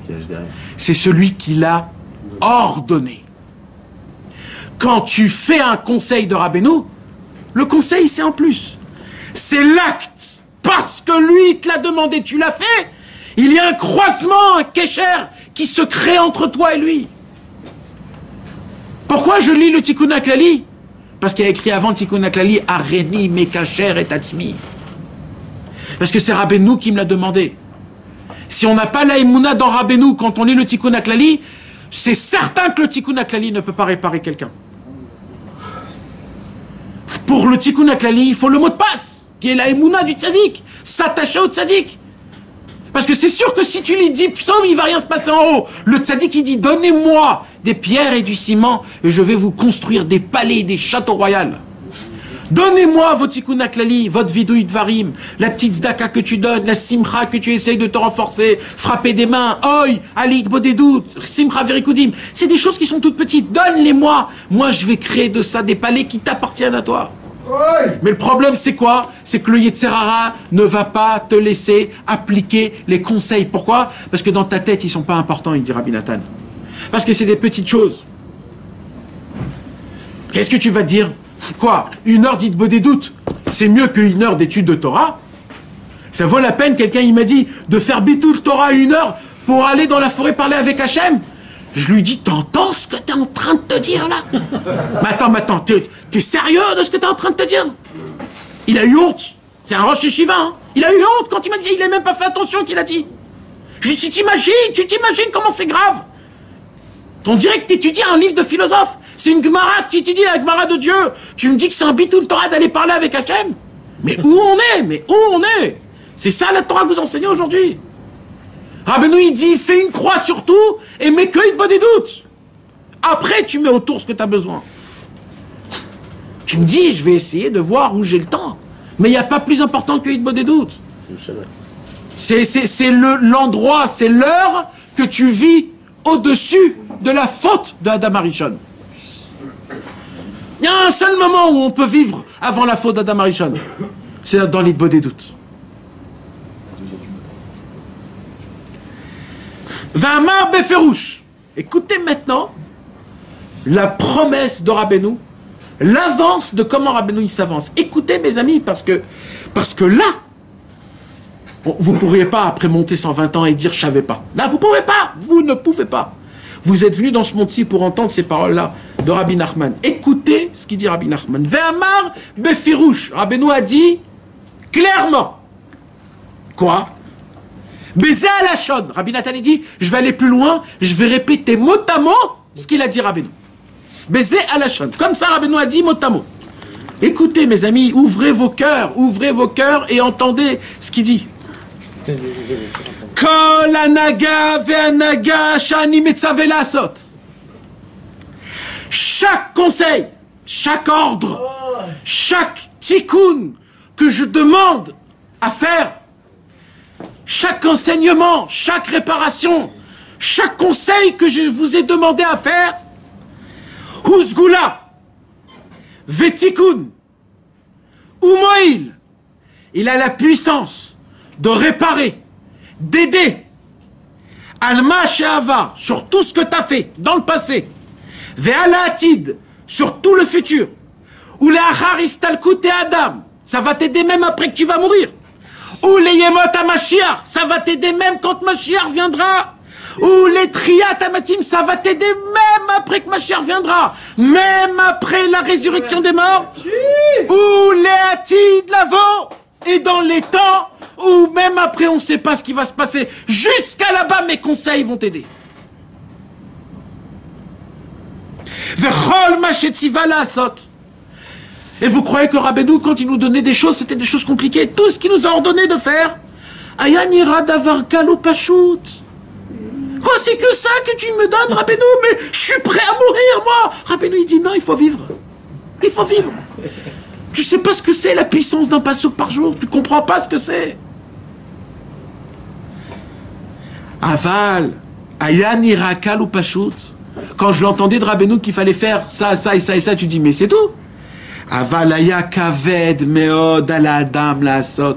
Mais d'un coup, il y a une flemme et un cerveau qui rentre dans ta tête où tu es comme ça, tu peux pas bouger. On dirait qu'on t'a plâtré tout le corps. Tu te dis, mais c'est pas possible. Je vais au slichot, je fais tout ça. Ce que Rabbeinu m'a demandé, j'arrive pas. Dans 5 minutes, 5 minutes est passé. Je t'en supplie, 5 minutes, encore 5 minutes. Et comme ça, le temps il passe, la vie elle passe. Tu viens au Ban Rosh Hashanah, pas cette année peut-être, Bezrat Hashem l'année d'après, et comme ça chaque année. Mes amis, Imlo Arshav et Matai. Rabbeinu dit, sachez une chose, il suffit qu'une fois vous appliquez un conseil, vous vous imaginez pas qu'est-ce que vous vous construisez pour vous comme armure pour tous ces temps-là. Après mourir, Miot HaMashiach, Triat HaMetim, l'Atid Lavo, la Olam Haba, Avar, Ove et Atid. Tous les présents, passés, futurs. Vayamunach alav kol minek vedut. Quand un homme il veut appliquer les conseils de Rabbi Nachman, il y a sur lui de la lourdeur. Vekama miniot. Combien d'empêchements. Afalpi adavaraya pashut, même que la chose elle était hyper simple. Veilu lo haya metzaveh Rabbeinu zichrono livracha la'asot oto adavar. Et si Rabbeinu n'aurait pas ordonné de faire la chose elle serait très facile à faire. Parce que c'est Rabbeinu qui l'a ordonné, c'est devenu très difficile de la faire. Avala falpiken. Mais, il dit Rabbi Nathan, parmi tous les gens, il y avait des gens qui ont appliqué à la lettre tout ce que Rabbeinu a dit.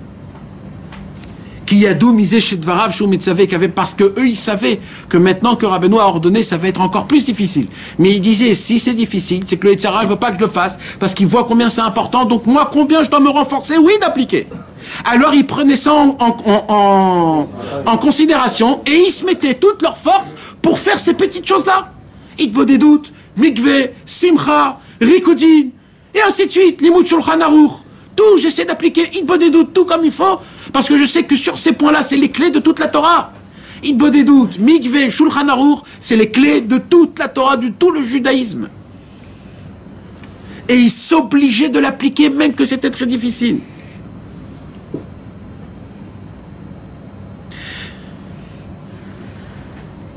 Velo aya le Rabbeinu zichrono livracha, shub menucha kol yamav. Rabbeinu ne s'est jamais reposé toute sa vie. Vous connaissez, il y a des gens qui vont en vacances. Il s'est arrêté. Jamais. Même quand il dormait, il continuait. Afilu rega echat, même une seconde. Ki aya loche milchamot Hashem. Car Rabbeinu, il était en train de combattre le combat de Dieu. Becholet ou bechol rega. Chaque instant, chaque moment. Ve'ifchar la'arich ou le saper basé. Je ne peux pas vous dire ça, je ne peux pas vous l'expliquer. C'est pas explicable. C'est quelque chose que j'ai vu, dit Rabbi Nathan, que j'ai senti. Ce n'est pas pour rien qu'il y a eu autant de controverses.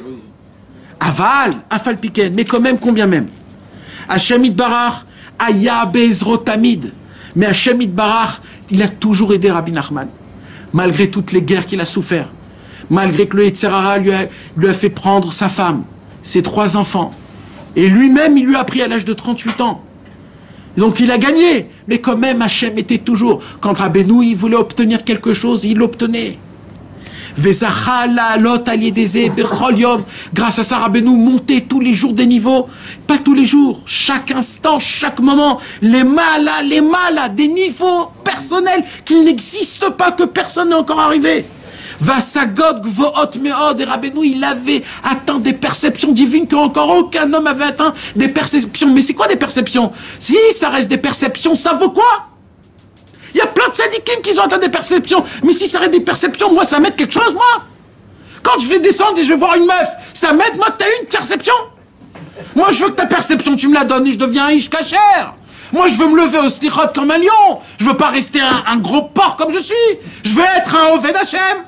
Rabbeinu, il dit, toutes mes asagot, je les ai interprétées en conseil d'Avodat Hashem pour les gens les plus bas et pour les gens les plus hauts. J'ai tout interprété en conseil d'Avodat Hashem. J'ai tout donné pour Akadosh Baruch Hu. C'est pour cela que le Yetzirah, il me met des bâtons dans les roues. Il dit Rabbeinu, alors qu'est-ce qu'il faut faire? Il dit Rabbeinu, la première chose c'est quoi? Commencer à étudier les livres de Rabbeinu. Il dit, mais vous voulez savoir le plus rigolo? Puisque le conseil ultime c'est d'étudier les livres de Rabbeinu, il y a un nouveau Yetzirah qui te met une lourdeur que tu ouvres pas les livres de Rabbeinu. Ou alors parce qu'il est trop grand, ou alors il est trop petit, ou alors la kricha elle est pas belle, ou alors le français il est trop riche, ou alors le français il est trop nul, ou alors t'as pas le temps, ou alors tu comprends pas, et vas-y, que des bêtises. Rabbeinu dit, juste lis, ne comprends rien. Fais sortir de ta bouche des paroles kadosh. Que tes yeux, ils voient des lettres saintes et tes oreilles, ils entendent ce que tu sors de ta bouche. Rends tes kadesh, sanctifie tout ton sanctuaire. Il dit Rabbeinu, il y a des énormes méniotes, des énormes empêchements d'étudier mes livres, il dit Rabbeinu.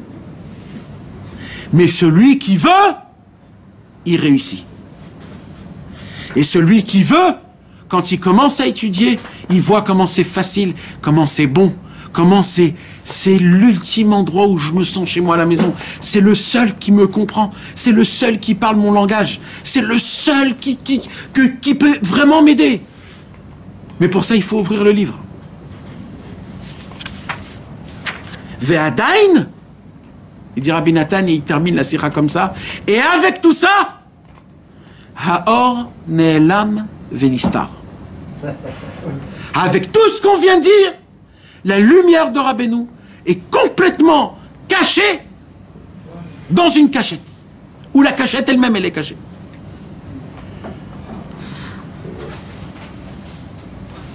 Ça, c'est Rabbeinu Akadosh.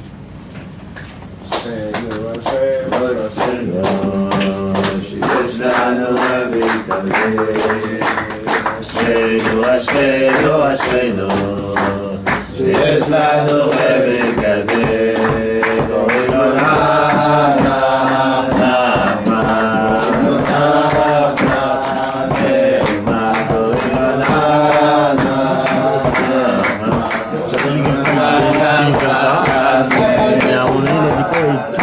c'est ça, il a fait la main à quelqu'un, il a dit mais quoi? Comme tu as voyagé à Ouman Rosh Hashanah, tu n'as pas besoin. T'as pas besoin de Tikkun. הוא עבד את השם בשמחה